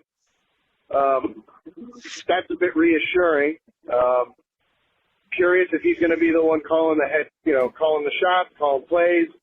I'm also curious to see who he's going to bring in for staff, where those people are going to come from. I'm sure there's a fair amount of people thinking, probably going to bring in staff from Tampa, but given connections to Seattle and whatnot, also the connections Dan Morgan has in Buffalo and whatnot, I wouldn't be surprised to see some faces from those two franchises pop up. As they say, raid the cupboard. But yeah, there's the whole, the run game wasn't that strong. Well, you got to remember, Tampa didn't have running backs that were very good. I say it, I think Chuba Hubbard is better than Rashid White. I believe that was his name in Tampa. I think we've already got a better running back one. I mean, maybe we could do with another one. Honestly, Sanders, I've got enough doubts about. I think we all do. There's going to be a glut of free agent wide receiver talent this year. I think it's 5 or 6 pretty big names. So I don't think it's too far-fetched to see us grab one of those. I also don't think it's too far-fetched to see an improvement in some of the talent we've already got. Mingo had moments at the end where he started looking really, really better, towards the end of the season. That obviously tapered off again, but you got a question with how messy things were last season, how out the window was it to see anything improve, and how much was the team just trying to get out of the season at that point? I think that's the symptom of what happened. There's just a lot of, let's just try to get through the season and not get completely embarrassed at any given situation. There's fortunately a couple high moments. The Green Bay game sticks out even though we lost. But I think there's plenty to glean from this that could go either way, but I think it's mostly positive. Josh from Matt, I'm out of time. I'm out. And don't forget to check out them articles on the C3 website, y'all. Your boy be Hey, my boy Josh from Mass getting busy on Carolina Chronicles.com. Cody, let me say this. I'm going to jump off. I got to go get some stuff for my daughter. She got a fever going. All right, go ahead, Al. But also what I like about Canales is that he's a retrend, but he's been in the NFL for like 15 years already now. You know what I'm saying? So that's a plus right there. So he knows the NFL game. He knows how to deal with players. He knows how to deal with all this extra stuff. It's not Matt Rule come from college. And my man, how are you happy for another yes man? Man, come on, C-Dog. Don't come out here with talking about some yes man stuff, bro. You see the direction that the team's going right now. What direction, man? Dan Morgan is a yes man. How did we get better? But keep on going. Keep on going. He's not a yes man. He's not a yes man. You know this is Dan Morgan's pick, right? My man, temper hard to firm. Temper hard to firm to find somebody and hire somebody in house. That's ass backwards. Yeah, that is hilarious, though. I'm optimistic. What's going on? I'm optimistic, but that is funny to me, man. Like, you're bringing a firm, and the dude's already there, Richard, the dude that you've been working with. That is funny. He's the best pick. You act like Dan Morgan's not qualified to be a GM. Yeah, he is. Man, what the fuck has Dan Morgan done? Who is the GM? Come on, man. Yo, well, I tell you what, man, oh my God. Go ahead, Al. So, I'm at work. I'm going to give my opinion whenever you get done. I was listening to Buddy in the Panthers hat. He was saying something. Yeah, go ahead, The first thing that Dan did was go after Tillich and show interest in Tillich, who was the the Chiefs' right-hand man to the GM. Yeah. And if you look at his profile, it looks like a resume of just beautiful things that we don't have here in Carolina. Now we haven't hired Tillis yet, right? That isn't official. No, we interviewed him. Yeah, but hey Al, I know you gotta jump out of here, man. I appreciate you, big dog. If we're still live when you're done, then jump back through. Yeah, the one more stuff. I got you, bro. Yeah, man, I appreciate you. Hey, let me hey, I only have one more cat call. Let me play the last call, and then I'll introduce our new guest into the show. Hey guys, loving this hire. To me, this is our Shanahan. This is our LaFleur. No more Coach Eeyore. No more burnout. And honestly, I think Vrabel was a true consideration, but I think he asked for that Belichick control, and there was no way Tepper was going to do it after he got burnt by Matt Rule. Keep pounding. Let's start this new era with Canales and start anew. Great podcast. Right. Love you guys. Yep. Appreciate you, man. Keep pounding. We appreciate your input into the show. Hey, first up, let me just go one by one here. I got my man Michael Wydrick in the building. Michael, what's up, dude? How you feeling about everything, man? Dave Canales, even Dan Morgan, if you'd like to comment on that, man. Okay, what's up, guys? How y'all doing on this fine morning? Doing good, man. How about yourself? I'm doing good, playing some Madden right now, listening to you guys and whatnot. Deserve. But yeah, like honestly, I feel like if we're thinking that this offensive-minded coach is going to do something for us, okay, that's your guys' opinion. But we got to look at it this way. If he doesn't succeed like all the other coaches we've had, then yeah, it's not a good hire. That's why I'm not hyped, and I'm also not saying he's going to be a good coach, but there is going to come a time where we're going to start thinking to ourselves, okay, is this the right guy for our franchise? If he's not, then why are we hyping this guy up so much that we just possibly can't, think straight? Because David Tepper, again, or I will say this one time and one time only, he's an entertainer guy. He's not an owner, okay? But honestly, right. I hope Dan Morgan automatically thinks positive and automatically has a good idea of how to strategize his whole team for a football team.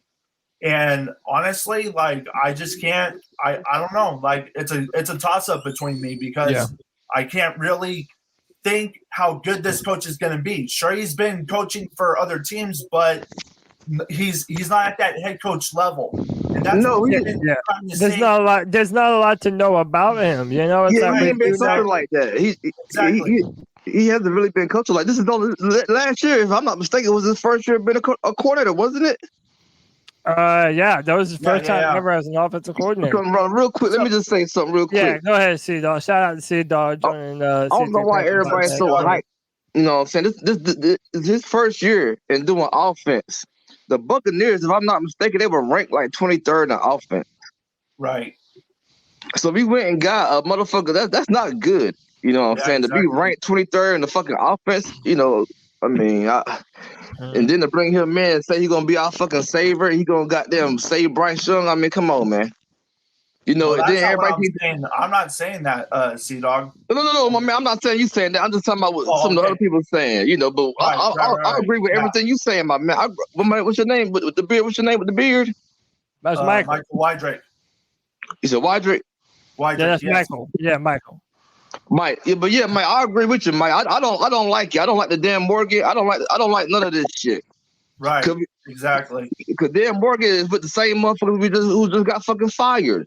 We used to the clean fucking house. Yep. Exactly. Well, I mean, hey man, if one of the things that we're gonna have to be looking for is how long of a leash does this new front office and coaching staff have with Bryce Young? Now, obviously, y'all have heard me say that you bring in these guys to try and get the most out of Bryce Young possible. And I think that's why the hire was made, because of what he's been able to do with, let's be honest, some quarterbacks that people would consider mid to mid-tier. So if you're able to take a quarterback of the style of Bryce Young, put enough talent around him, I think that's what they had in mind when they made this hire. But hey, man, I get that not everybody believes in it. Let me welcome everyone on the show, and then I'll let everybody just kind of have it out, man. First up, I got my man Cole back on the show. What's up, brother? How you doing, man? What's going on, Cody? Hope you're having a good day so far, sir. Yeah, man. Happy to have you. And then, of course, I got my guy Kyle from Charlotte Sports One. What up, dude? Hey, how we doing, buddy? Doing good, man. All right, so now that I got Cole and Kyle in here, I mean, y'all have it out, man. Like, how are y'all feeling in general? Like, do we feel like we're on the right path? Do we take a step backward? Are we too excited, like C-Dog said we are? Like, y'all let me know, man. How y'all feel about this? Kyle, I'll be real quick with mine. Cody, I feel indifferent, but yet optimistic at the same exact time. I feel like as a Panthers fan, my heart's been damaged too many times with the past couple of hires. So until we see the type of people that he's going to bring in here, coaching and personnel-wise, I'm going to hold off my judgment. But the number one thing I want to see is I want this scouting department gutted. I want us to go about everything differently, and I'm not sure if I'm going to get that. That's what I'm most concerned with. Yeah, because we still got Dan Morgan. Exactly what you just said, sir. What you just said. Yeah. And real quick, let me say one more thing, man. Everybody talking about Geno Smith and Baker Mayfield. The only difference between Baker Mayfield and Geno Smith and Bryce Young can't throw a goddamn deep ball. I keep telling y'all this shit. Unless Canales gonna come in here and go get me another goddamn quarterback. If I'll tell you what now. If this motherfucker Puerto Rican come in here, if this Puerto Rican come in here and say he want another goddamn quarterback, he my goddamn coach. But if he come in here with I can fix Bryce Young and all this bullshit with Bryce Young, I'm telling you right now, he's not my fucking coach. He's not who the fuck I want. I need somebody like who's gonna come in here and not go for that bullshit, who's gonna stand up the fucking temper. That's why I say Dan Morgan's the fucking yes man until he proves me otherwise. C-Dog, I think there's not a single coach on the planet that would be able to come in here and actually bench Bryce Young next year. Not a single person on the planet would come and take this job. Vrabel come in here, it's Bryce Young. You know, it's any quarterback. I think Vrabel would have benched his ass. Vrabel ain't going for that shit. Most definitely. I mean, it's all hopeful thinking at this point. Like, if you don't believe in Bryce, nothing that the Panthers are about to do or have done is about to change anyone's mind. Like, only Bryce is about to change people's mind on whether or not he can do it or not. But yeah, the type of leash and how long that is on Bryce, that'll be interesting to see. Let me get my man Kyle in here. Kyle, how you feeling, bro? So I guess it's just, for me, the first thing that comes to mind is if he was still in Tampa Bay, if Dave Canales was still in Tampa Bay and he was still doing, the offensive coordinator, whatever, and 2 years down the road, head coach gets fired or whatever, would Dave Canales have been a candidate for that job? And if we can confidently say that he would have been an optimal candidate for that job, then I think it's a good hire. You can't say that though. But I want to base him on his talent. But I can't say that for either program. But you're right. But I think that if he was the right hire, and if we think that was the case, then I think that at least we're heading in the right direction. Whether or not that was the right person that we could have gotten, we didn't interview the good ones. So, I mean, yeah. But we need a fucking Dan Campbell. That's what the fuck we need. A football motherfucker. Definitely. God damn, man. Do you think that would have been Vrabel, C-Dog? Do you think that would have been our Dan Campbell? Yes. Fucking yes. So I need a leader of fucking men. Can I speak to that though? Like, I was really pounding the same drum for Vrabel, and I listened to a couple things today. There's a podcast on Apple Music where they interviewed a couple of players, like linebackers, that were in his system, and RKM or something like that on Apple Music. I think I posted it on my Twitter. But he talks about how Vrabel went in there and lost the locker room, and that's how he got fired. And, you know, I hear more and more posts like that from former players that were in the locker room with him that happened. And, you know, just the stories that he had to say, you know, Woodyard, I think was the player, but very interesting to consider it from that perspective, because yes, he does have the old school kind of background and, you know, the kind of hard-nosed gritty football, but at the same time he has my way or the highway kind of attitude, and I'm not really sure that would be great here in Carolina. I mean, yeah, and also, like, didn't we just do the thing where we hired a fired head coach and then only the one and done of the next year? And then be like, oh, well, maybe the organization around the head coach was the problem. But it's like, I don't know, man. Like, I thought this is the shit that we should have done last offseason. That if you wanted the guy that you were going to pair with your quarterback, whoever it was, for the foreseeable future, that you would just go with the trend that every NFL team is doing and hire the young, bright offensive head coach. That's what we're doing now. I feel like we're always a day late, dollar short. Like, we're doing the thing that we should do a year or two late. So only now have we hired our GM before hiring our head coach.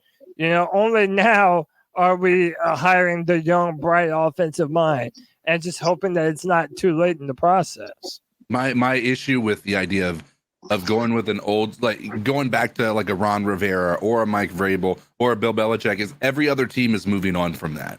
When you see the most successful teams outside of maybe KC, and that's because Andy Reid's been ahead of his time from an offensive play caller his entire career. But outside of that, it's all the longest tenured head coaches. He's almost on the verge of being fired this year, at least, you know, what people are speculating. I just don't know that going backwards is the answer. I feel like you have to move forward, and I don't know that that a Vrabel. Hey, what's up, bro? I'm excited. Yeah, Pat the Pickle joining the show, man. How you doing, brother? What up, Pickle? What's up, man? I'm good. You know, this hire, I'm not overly hyped. I'm not overly disappointed. It's like the Morgan hire. I'm not overly hyped. I'm not overly disappointed. Why? Because I think we hired who we could get. I think it's a freaking pipe dream to think that we were going to get somebody else. For example, Mike Vrabel. I live in Tennessee, folks. Mike Vrabel lost the locker room before. A lot of it had to do with the GM, but the message got lost in the shuffle. Okay, it really did. There's a lot. Dan Campbell, somebody mentioned we need Dan Campbell. Y'all realize Mike Vrabel, Dan Campbell was on the edge of getting fired after his first year? That's just what he was. Because, you know, there's a point when we're not, I'm hearing an echo, I apologize.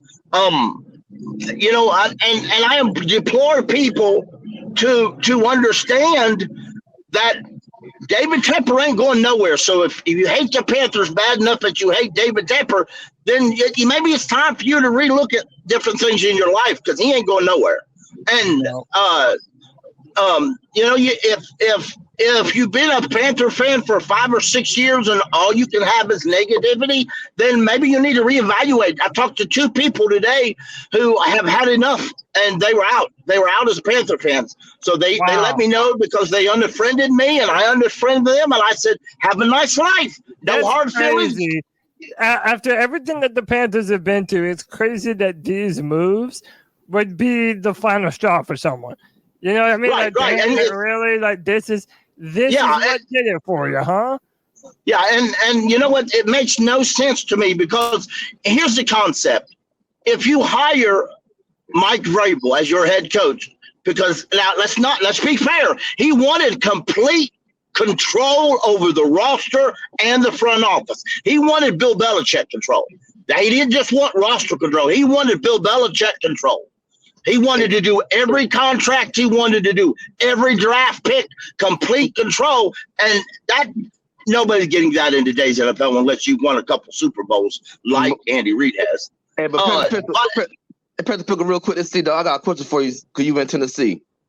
to me, my personal opinion, when the Titans brought in that new GM that came in, didn't he come in last year? The black guy? Yeah. Ray, I think his name is Ray Carlton, whatever. I think his first name is Ray. But to me, they were both bumping heads, and then at the same time, to me, Mike Vrabel never had a solidified quarterback since while he was there. It's just my personal opinion. Well, see, I'll tell you the truth of it. Mike Vrabel did, and he expressed that issue. He didn't want that guy at all, and who you mean, Will Levis? The owner lives in. No, he didn't want the GM. The owner lives in Houston, Texas, and she don't travel to Tennessee, but maybe once or twice a year, and she spends about 2 weeks there. And while she's there, she goes through and she's like the grand inspector. She wants everything spot shined and dolly faced, and she watches it on TV and she talks to the GM directly. She didn't want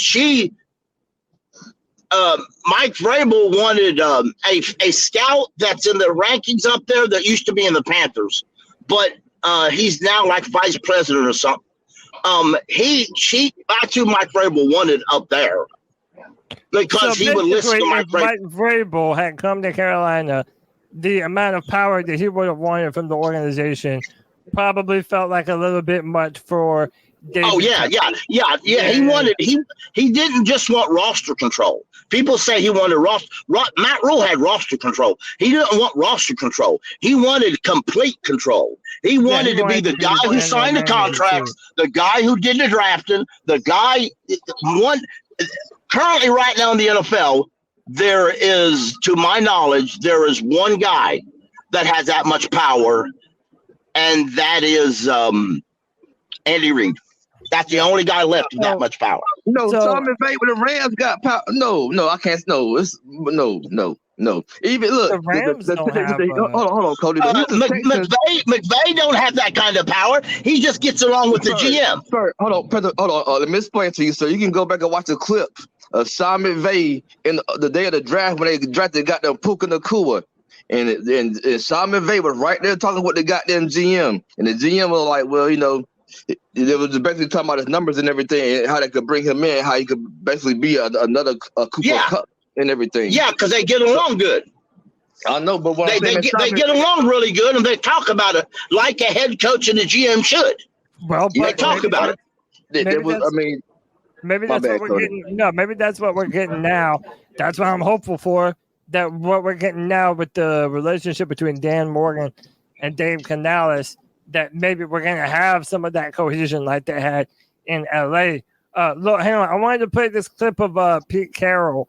This is Pete Carroll talking about Dave Canales. Well, he is one of the young guns. He's one of the guys that we see come through the league that have that kind of that connection to creativity, freedom of thought, openness that allow for so many good young guys to make it. We see it whether they're play callers or whether they're head coaches. It's happening. It's a really cool element to you see guys express their ability. Dave is one of the guys that fits right in with that. He's been so deeply involved with this that he is us. I mean, he's, we talk the same language. We see things the same. We evaluate the same. We have the backlog of stories that we've shared and what we've learned and how we've grown. And Dave's a guy that has, for me, I've always gone to him and communicate with him because he has great vision and great insights, and he works really, really well with people. Yeah, so he's been an integral part of our process along the way. So I mean, he's gonna be highly successful. I don't see anything but that. But it is. I love so he basically said that Dave Canales was synonymous with the Seahawks offense and what they were doing. So look, if you don't think very highly of Dave Canales, bro, ain't shit I'm gonna say make you feel different about it. Only real results are gonna make you feel different. But seeing as he has been such an important person at every organization that he has been in, dude, it lets me know that this is a guy that has been on the rise for a long time in the NFL. And my hope is that we're getting him a year early. that if he would have went back and spent another year as the offensive coordinator for the Bucs, dude, maybe he's the Ben Johnson of the next coaching hire where everyone's talking about him, right? That's something that we need to consider. If we're a little bit early on some of those things, then I'm loving it. It means that we're a year ahead of the curve. I don't think it's going to matter until we get players. True Let that. True that. Let me just say something real quick. I feel like another thing. I feel like this was like a panic hire with John Harbaugh getting hired. You know what I'm saying? And even the guy even the Titans' new head coach. I didn't want him. But I feel like they seen both of them hires go by. I feel like Tepper just being Tepper, he just rushed to the gun and hired this guy. That's just my personal opinion. The way the dominoes fell. I think Dan Morgan had a big part in it. Oh, for and sure. That's a good thing. And that's a good thing. Yeah, they were the head coach. Yeah, they were friends and teammates, or they're on the part of the same team in Seattle. So again, that Seattle is really where it starts for both Dan Morgan and Dave Canales. So whatever you think about Seattle as an organization, that's fine. You can love it or hate it. But he's been around a veteran coach that knows the importance of running the football, like Pete Carroll. He's also been around some great wide receiver talent, like Mike Evans, like DK Metcalf, like Tyler Lockett, like Chris Godwin. So he knows the type of difference makers that we would need on this team. And like somebody said before, I'm hopeful that maybe he might be able to get the most out of the young guys that we do have on the team right now, like a Jonathan Mingo, like a Tommy Tremble, even more so than we've seen. I agree with what Josh from Mass in the Cat Call said. I would take Chuba over Rashad White or whatever his name was with Tampa Bay. That's easy. No. All right, man. No. Whatever. No. Chuba's Cody. a downhill No. thumper, man. People be disrespecting. Man, Rashad him White too is much. 6'1", 215, sir. Oh, and he can catch the fucking ball. He can't do shit that Chuba can't. That's all I'm saying, bro. Man, Chuba ain't a power back. Rashad White is a power back. He's an all-around back. I mean, I don't think we're going to get another running back anyway. If Chuba's not a power back, then what the hell is he? He's a scat back. He's not bad either. He don't catch the ball enough to be considered a scat back. See, I'm just talking about before running the ball. He's a downhill thumper. Hey, you're muted, Kyle. No, he's not. He's not. No, he's not. He's Kyle, not. you're muted. Kyle, you're muted, brother. You're muted. All right, he's a power back, but Chuba Hubbard is a pickup truck, and old boy is a much larger truck. Stop it. Old boy's a pickup truck versus a pickup. Chuba probably weighs like what, 210, 205? Stop. Yeah, but dude, that's all. He's like an ass. Yeah, but you ain't gotta be. Bro, you don't have to be. You ain't got to be 215 pounds to be a power back, though. See. So Cody, so from this past season, you telling me Chuba proved to you that he's a pounder, that he's the Deontay Foreman. That's what you're telling me. From this year and last year, if we had a better offensive line, everyone's talking about Chuba as one of the best in the NFC South. Oh my God! Deontay Foreman is one of my top 5 mistakes of all time of this fucking franchise. I hear you, but I mean, he went for over 100 yards rushing against the Lions the year before when we had that good downhill offensive line. Hold on. What's the concern with White over Chuba? You feel like it's what? I was just saying White is an all-around running back. He can catch the ball, run the ball. He can do it all. I did say size. And he's bigger. He's 6'1", 220. You know how big Chuba is? 6'1", 210. Like, it's not that big of a deal. He's not a thumper, though. He's not a fucking thumper. They're the same dude. See, they're the same dude. They're not even that different. I'll tell you right now, nobody's scared. Ain't no defense worried about Chuba Hubbard coming down the goddamn pipe. Ain't nobody worried about that shit. Line. You need that. He was the one making people miss on the team. He was the one actually picking up yards. Bro, give him an O-line. Give him an O-line that can block. Nick Goins was better than Chuba Hubbard. I could name a whole lot of running backs from back in the day that's better than Chuba, dog. Man, they got better lines though, man. Oh my God! Too trash though. See? No. I listen. We need to. I am not a major Chuba defender, right? Never have been. However, when you look at, for instance, the fact that the Buccaneers were the last ranked rushing offense in the entire league last year, like you can't have this argument. Yeah, but that's just exactly. Nick Goins was lit. Come on, man. Like, come on, what are we talking about?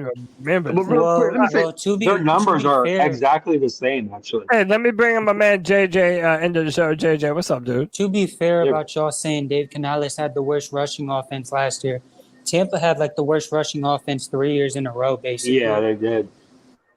Sir, I don't care, but last year it was on him too, and they had a 23rd ranked offense last year. So I knew head coach got the 23rd ranked offense last year. Like Cody said, he should have waited a year to get his goddamn credentials up. No.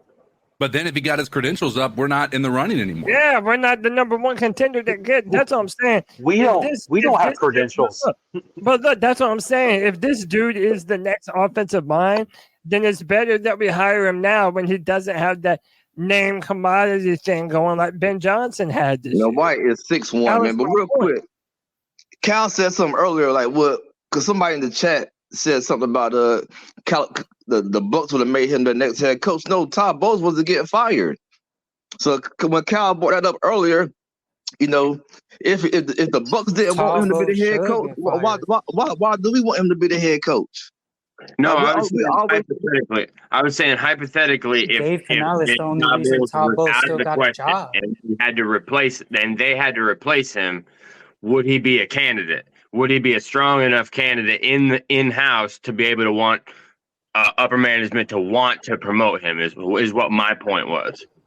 Yeah, and by the way, all the Tampa Bay fans are all pissed off that we're taking him away from him. So I think that's if you look at how they mad at a 23rd ranked offense. What are they mad about? Do they not know his numbers? He is ranked 23rd. Maybe they wouldn't have been as good if it wasn't for him, though. You don't know that. If you look at Chuba's numbers rushing and White's rushing, they're basically the same. Yeah, they're the same White dude. more That's receiving. what I'm saying. They're the same dude. White has what? More receiving. He is an all-around back. But we just argued that he was a power back. Like that's the thing. It's like the argument has now shifted to he's a power back to now he is a all-around back. And the thing is Chuba has a better... He's all around from the get-go. That's what I'm saying. Power, and he can catch the goddamn ball. And he's 6'1". Hey, let me look. Let's do this thought experiment, and we'll go around to everyone. They both average under 4 yards per carry. Look, what is one thing that Dave Canales can do to get you into his good graces? I'm gonna tell you right now what mine is. Just put Mike Evans. Icky at guard. Let's go. This man comes from a West Coast style of offense. He knows the importance of pushing the ball down the field. You don't do that unless you have a dominant interior O-line. If he is able to put Icky at the best position, I am instantly on this man's side. So what is something that he could do for y'all personally that would make you feel like, all right, my boy's on the right track? Win games. Utilize play action with Bryce Young. You know, actually have a consistent offense. Oh, my God. Win the locker room. I'm going to have to say my opinion for him is to draft a quarterback that can throw the deep ball. Because if you have Bryce Young out there, more importantly, you're going to be disappointed because he will put up stats more than wins. Okay. That's my opinion. So move on from Bryce Young. That's what they'll put you in. If he come in here and move on from Bryce, I agree with goddamn Mike, man. If he come in here and give him another quarterback, he's my coach. But if he come here talking about he can fix Bryce and all that BS, it's a waste of hire. You remember that energy? Remember that energy you had last week or last year for Baker Mayfield talking about he was trash, he couldn't do nothing. You know? No, I'm talking about C-Dog. Yes. That same energy. Guess what old boy went and did? He went and fixed Baker Mayfield. Man, hold on. How we gonna say he fits Baker Mayfield? Baker Mayfield had 2 Pro Bowl receivers. I'm about to say that. What? Hey. Oh my. Yo, Hey, that was not the narrative about Mike Evans coming into this season. Everybody said Mike Evans was about to fall. Yeah, everybody said Mike Evans was about to fall off with Baker Mayfield. Chris Godwin's been a shell of himself since that ACL injury a few years ago. He ain't been the same. I'm talking about Pro injured Bowlers. all the time. Yeah, I mean, that same argument is the argument that Bryce Young people have been having with you all year, that you put talent around him, he's going to succeed. So now we got a head coach who has proven a quarterback that is undersized and is given time to throw the ball and given weapons can actually come in and actually look like a top 10 quarterback. All of a sudden you're saying if he comes in and says the same thing about Bryce Young, you're not going to be willing to actually follow him. It doesn't make any sense. He got 9 fucking wins, 9 wins in this weak ass division. Hey, no, it's not. Man. You know it's not about that offense is the only reason why that only had 9 wins. Yeah, man, you're putting a blanket stat on right on the Dave. Right. And they ranked 23rd in offense though. I mean, dude, do you realize what he did in his first opportunity at offensive coordinator? His very first opportunity, he took a guy every other team didn't want. Not a single one. The Panthers in quarterback hell didn't want him. The Browns in quarterback hell didn't want him. He went down there for his first opportunity and was able to turn him into a top 10 quarterback. Did you think last year, based on what you saw from Baker Mayfield, that he was even close to being in the top 20? Nah, I mean, I know he wasn't, but real quick, man, no. But you know what? God, he wasn't. But man, look. I hear everything you're saying, man. I hear everything you're saying.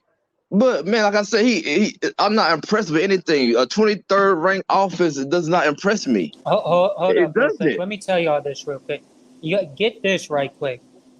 Mike Evans had a better year with Baker Mayfield and Dave Canales than any year with Tom Brady. That's insane when y'all really think about it, man. Damn. Well, they didn't have Gronk. But man, Tom Brady won a fucking Super Bowl. Come on, stop it. Stop. And AB. Stop. You constantly bringing up the 23rd ranked his first year and won a fucking Super Bowl. He was probably getting more targets too. My argument this entire time, and it will be, and same thing with Dan Morgan. I've been here the entire time saying that neither of these guys were my top 3. But if you are coming into this and you're going to nitpick everything he does from the get-go, you've got to judge him by his successes, not by your intent for him to be unsuccessful. Right. And so if you're coming at this with the perspective, I don't like him because he's going to be moving forward with Bryce Young, he has no choice. Bryce Young is the guy. We gave up too much to just give up on him after 1 year. The only quarterback that you could possibly say that was ever given that type of treatment was Josh Rosen. And that was coming from a Cardinals completely Steve Wilkes masterclass as a head coach.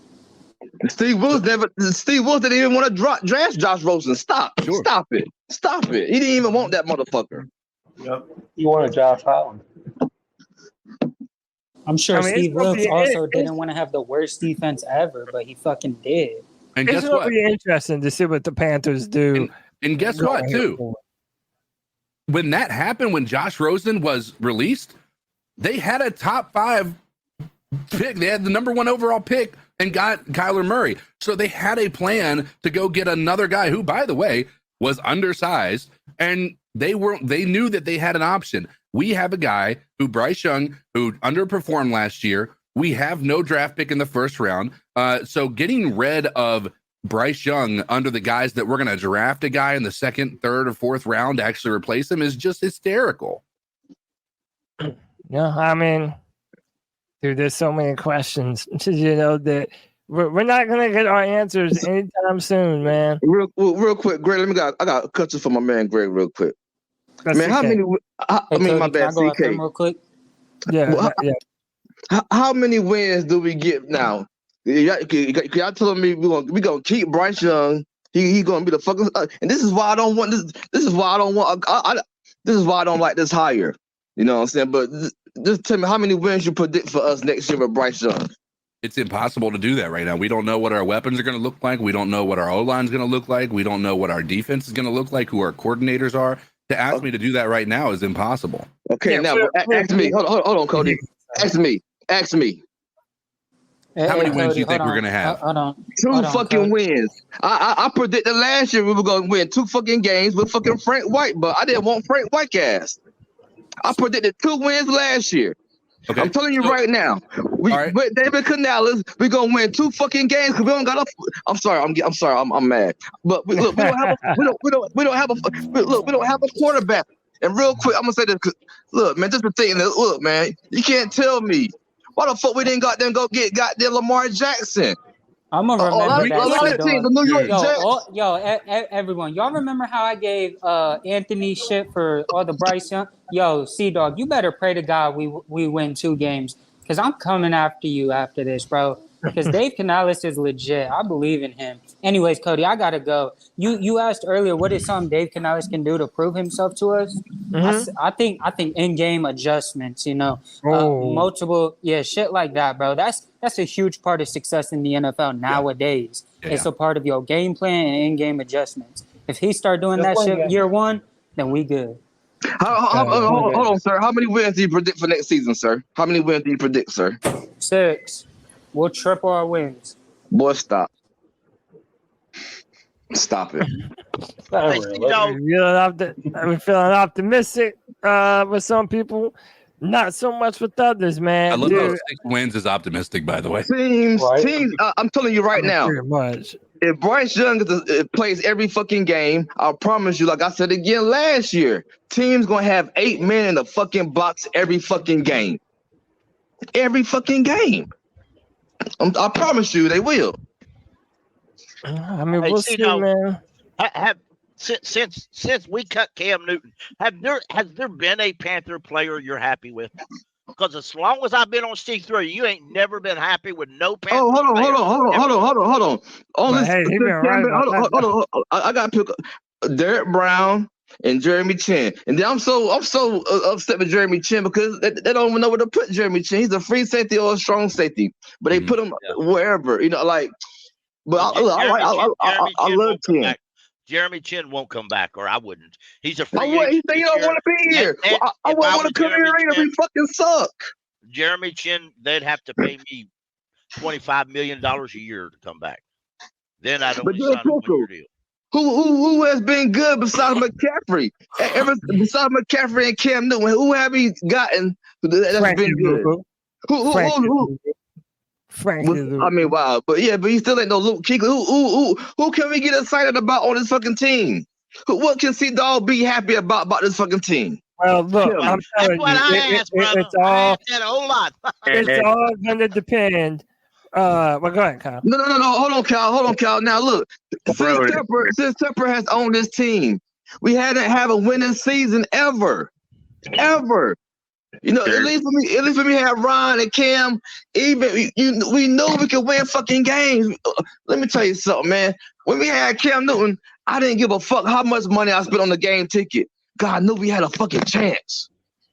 That's the point. That's the point right there, C-Dog. We knew we had a chance. That's what I'm trying to tell y'all right now. When I go to the game, I gotta pick what game I'm gonna go to because I'm basically out. That's a waste of fucking money right now. It's a waste of fucking money. Hey, who do y'all think going to be the OC? No, that's probably the next big question. It doesn't matter. Canales is going to call the plays anyway, so he just needs somebody to help install the game. You know what I'm saying? He should be calling the play. He's only been calling play for 1 year. Come on, man. But again, in that 1 year, look, he's been the offensive coordinator for 1 year, but he's also been the passing game coordinator basically his entire time in Seattle, and he felt like he was passed up. And I think that he was mad about that shit. Listen, I think that he is a name that's trending upward. We have to give him at least some type of chance. Well, real quick, Cody. It's not even like a situation with Frank Reich that came from another organization that was fired. They already told him that he's not the guy.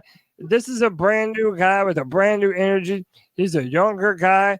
Listen, man, I think there is a lot to be excited about when it comes to Dave, with or without Bryce, man. You're going to have to let them build this team in their image and how they view the football team.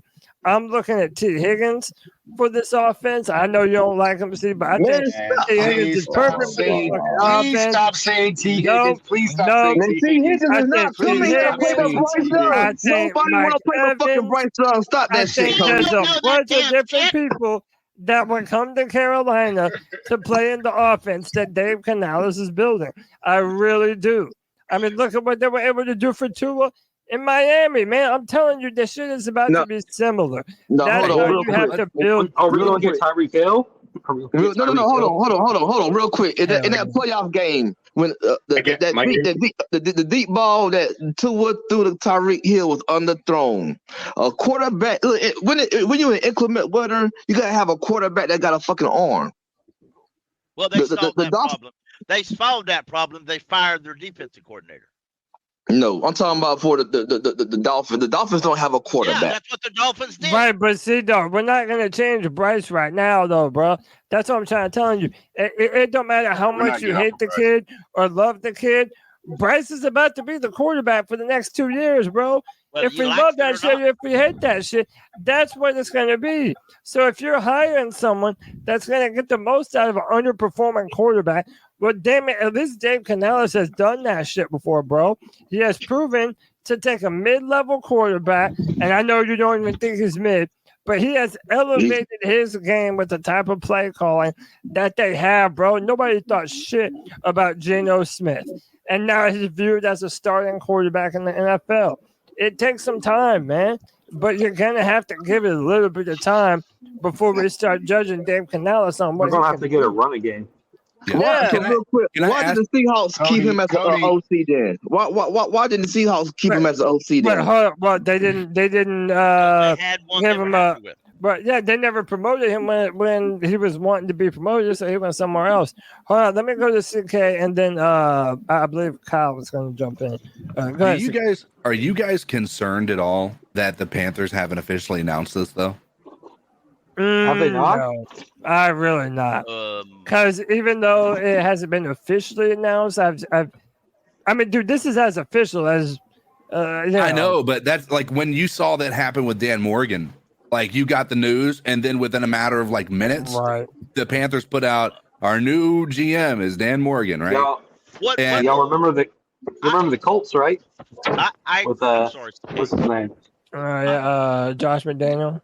Yeah, with Josh McDaniel. Like, is there a potential outcome where he's agreeing to terms for right now, but he's going back to Tampa saying, "Hey, can you match this? I'd like to stick around and show you like." Actually build on this something special that we've been building. Talk your shit, CK.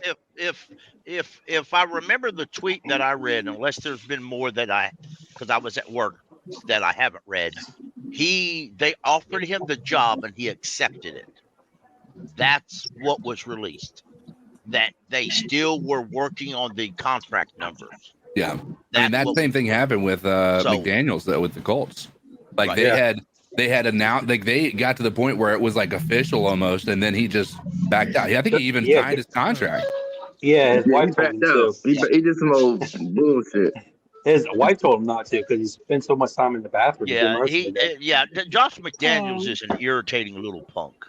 He's Bill Belichick's boy anyway. First thing was doing blow in the bathroom. That's what he was doing. Yeah, well, Belichick loved that job for a reason. Maybe he just liked that boy. Anyway.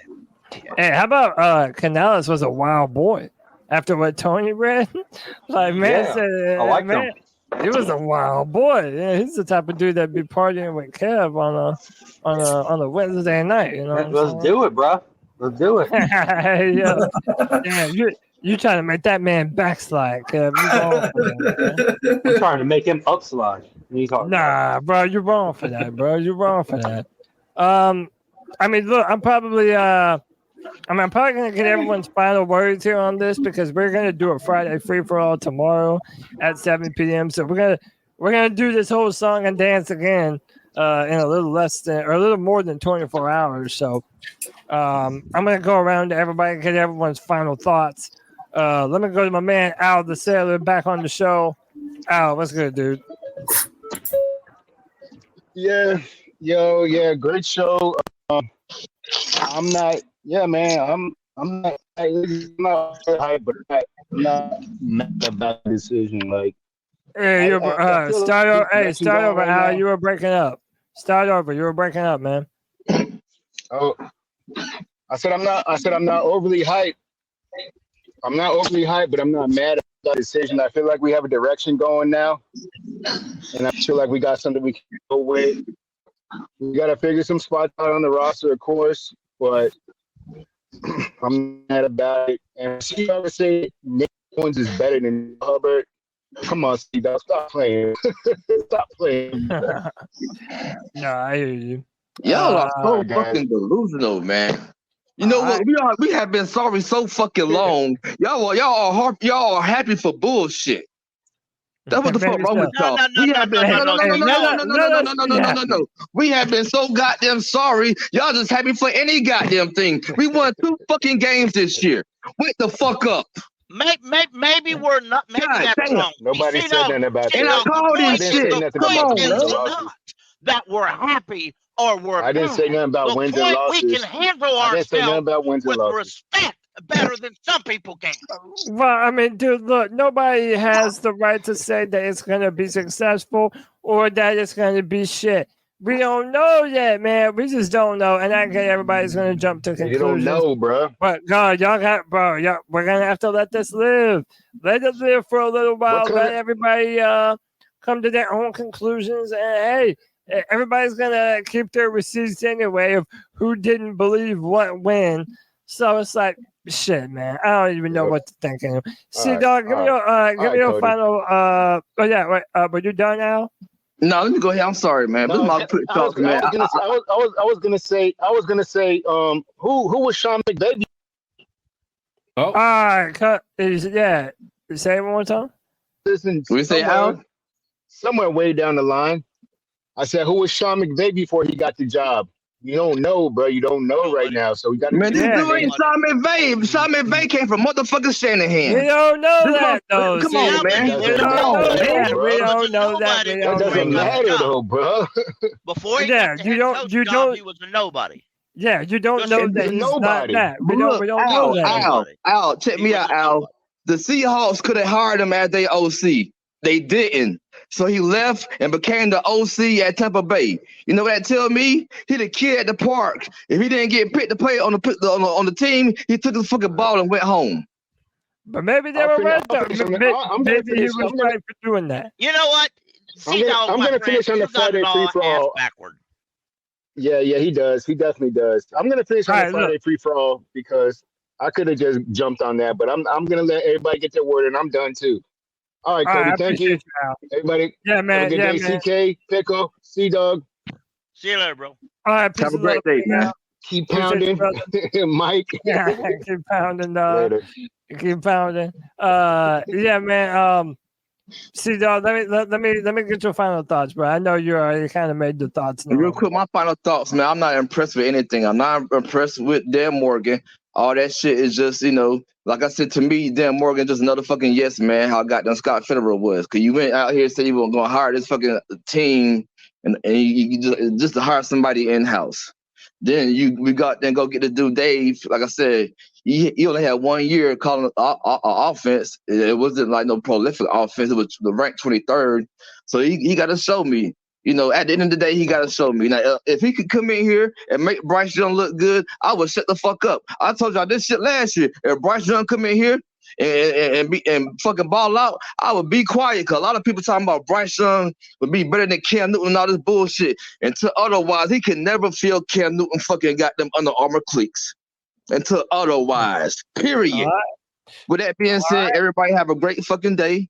Whenever you come in here, make sure you hit the goddamn like button. Make sure you subscribe to this great fucking content. They goddamn go live every Tuesday and every goddamn Friday. And they got the goddamn the game recap on goddamn Sunday. We didn't have the game simulation this year because Bryce Young was too fucking sorry. That's my opinion. You know what I'm saying? But hopefully CK bring that shit back this shit next year. The game simulation. But everybody have a great day, man. Appreciate you, C-Dog. You're a real one, bro. And like I said, we let everybody talk their shit up on C3, man. Let me go to my man, Cole. You still in the building? I am, Cody, walking around these hallways right now, waiting for 5 o'clock. Real quick, I gave Frank Wright and Matt Rule the benefit of the doubt because they were ours, and they were both beyond ass. So there's absolutely no reason that I can't give the same support to Canales and just hope for the best. But I won't go into too much because I know we're probably going to go live tonight on Spaces. I'll let Pickle and you plug that, man. But I appreciate you as always, Cody. Yeah, man. Y'all check out my boys, Panther Pickle, Diesel Skills, my man Cody.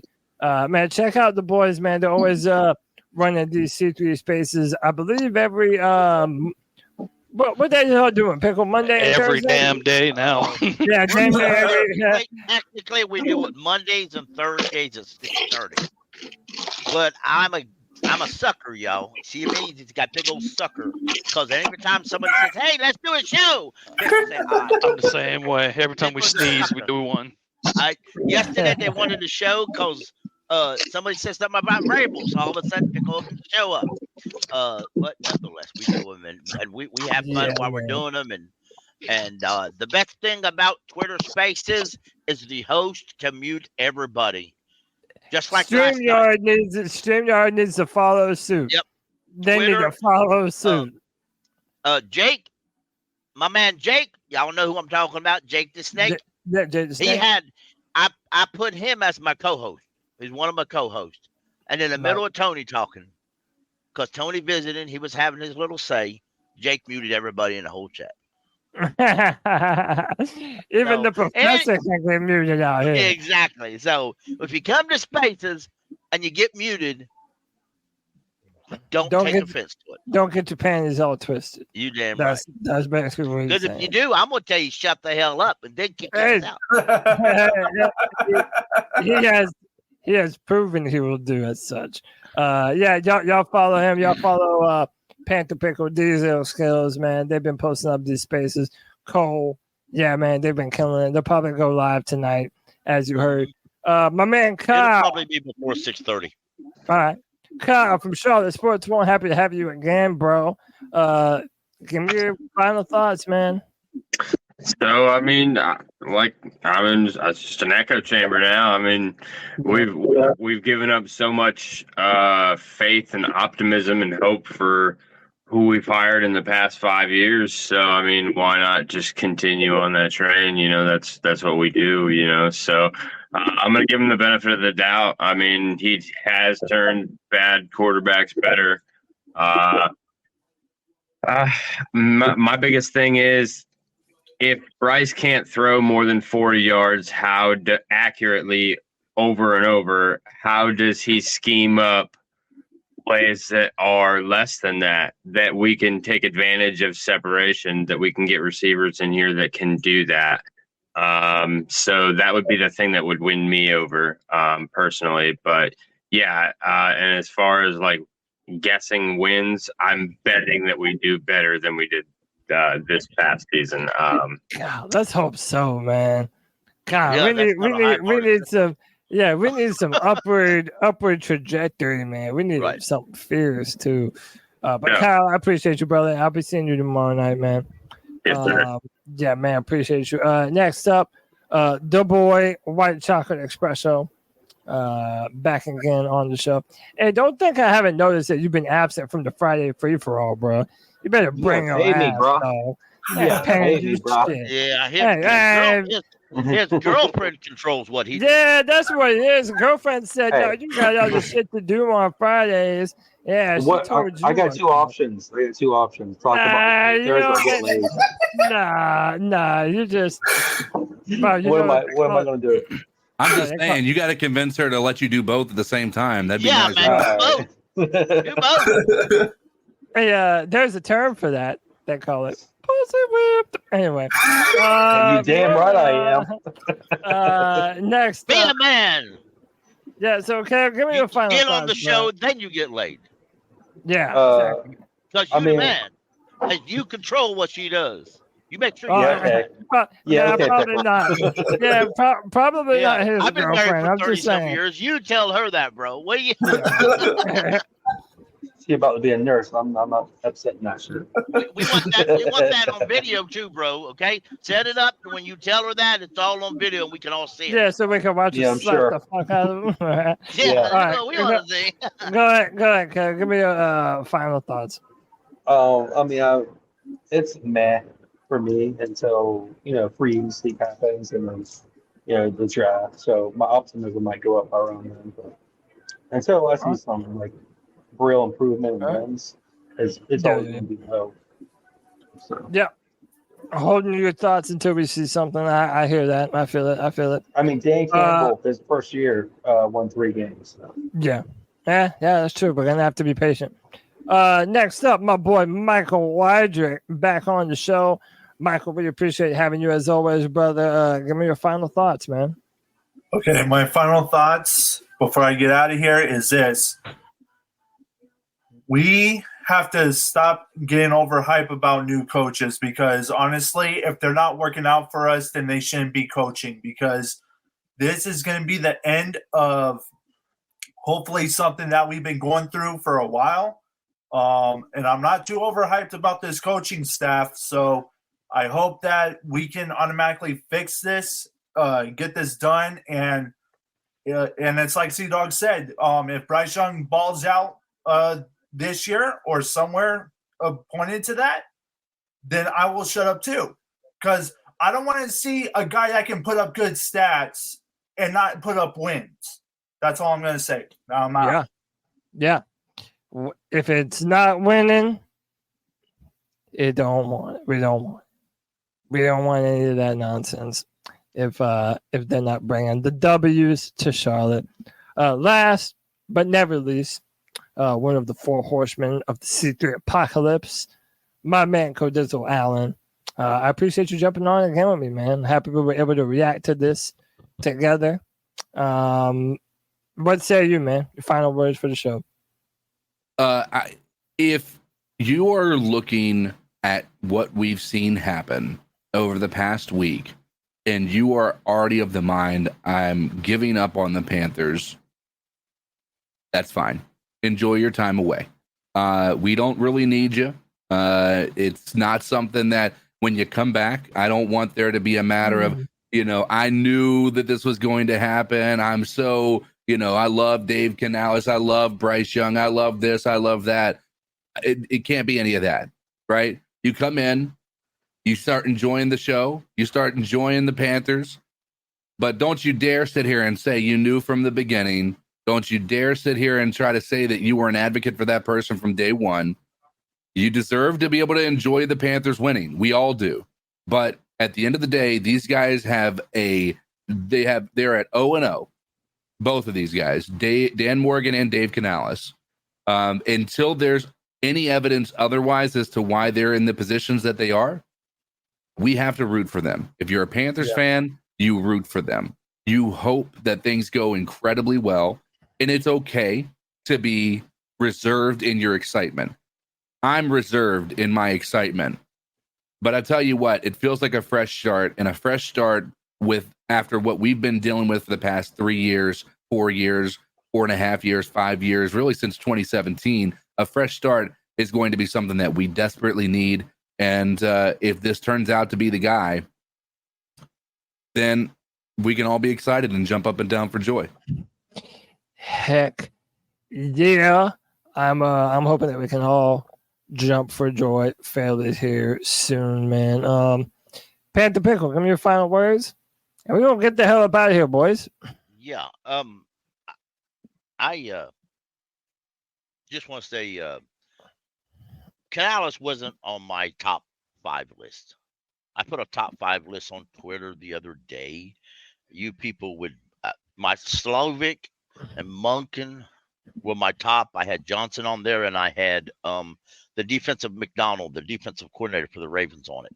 My 5th one, I said it didn't matter. That was my list. That being said, I'm all right. I'm happy with this.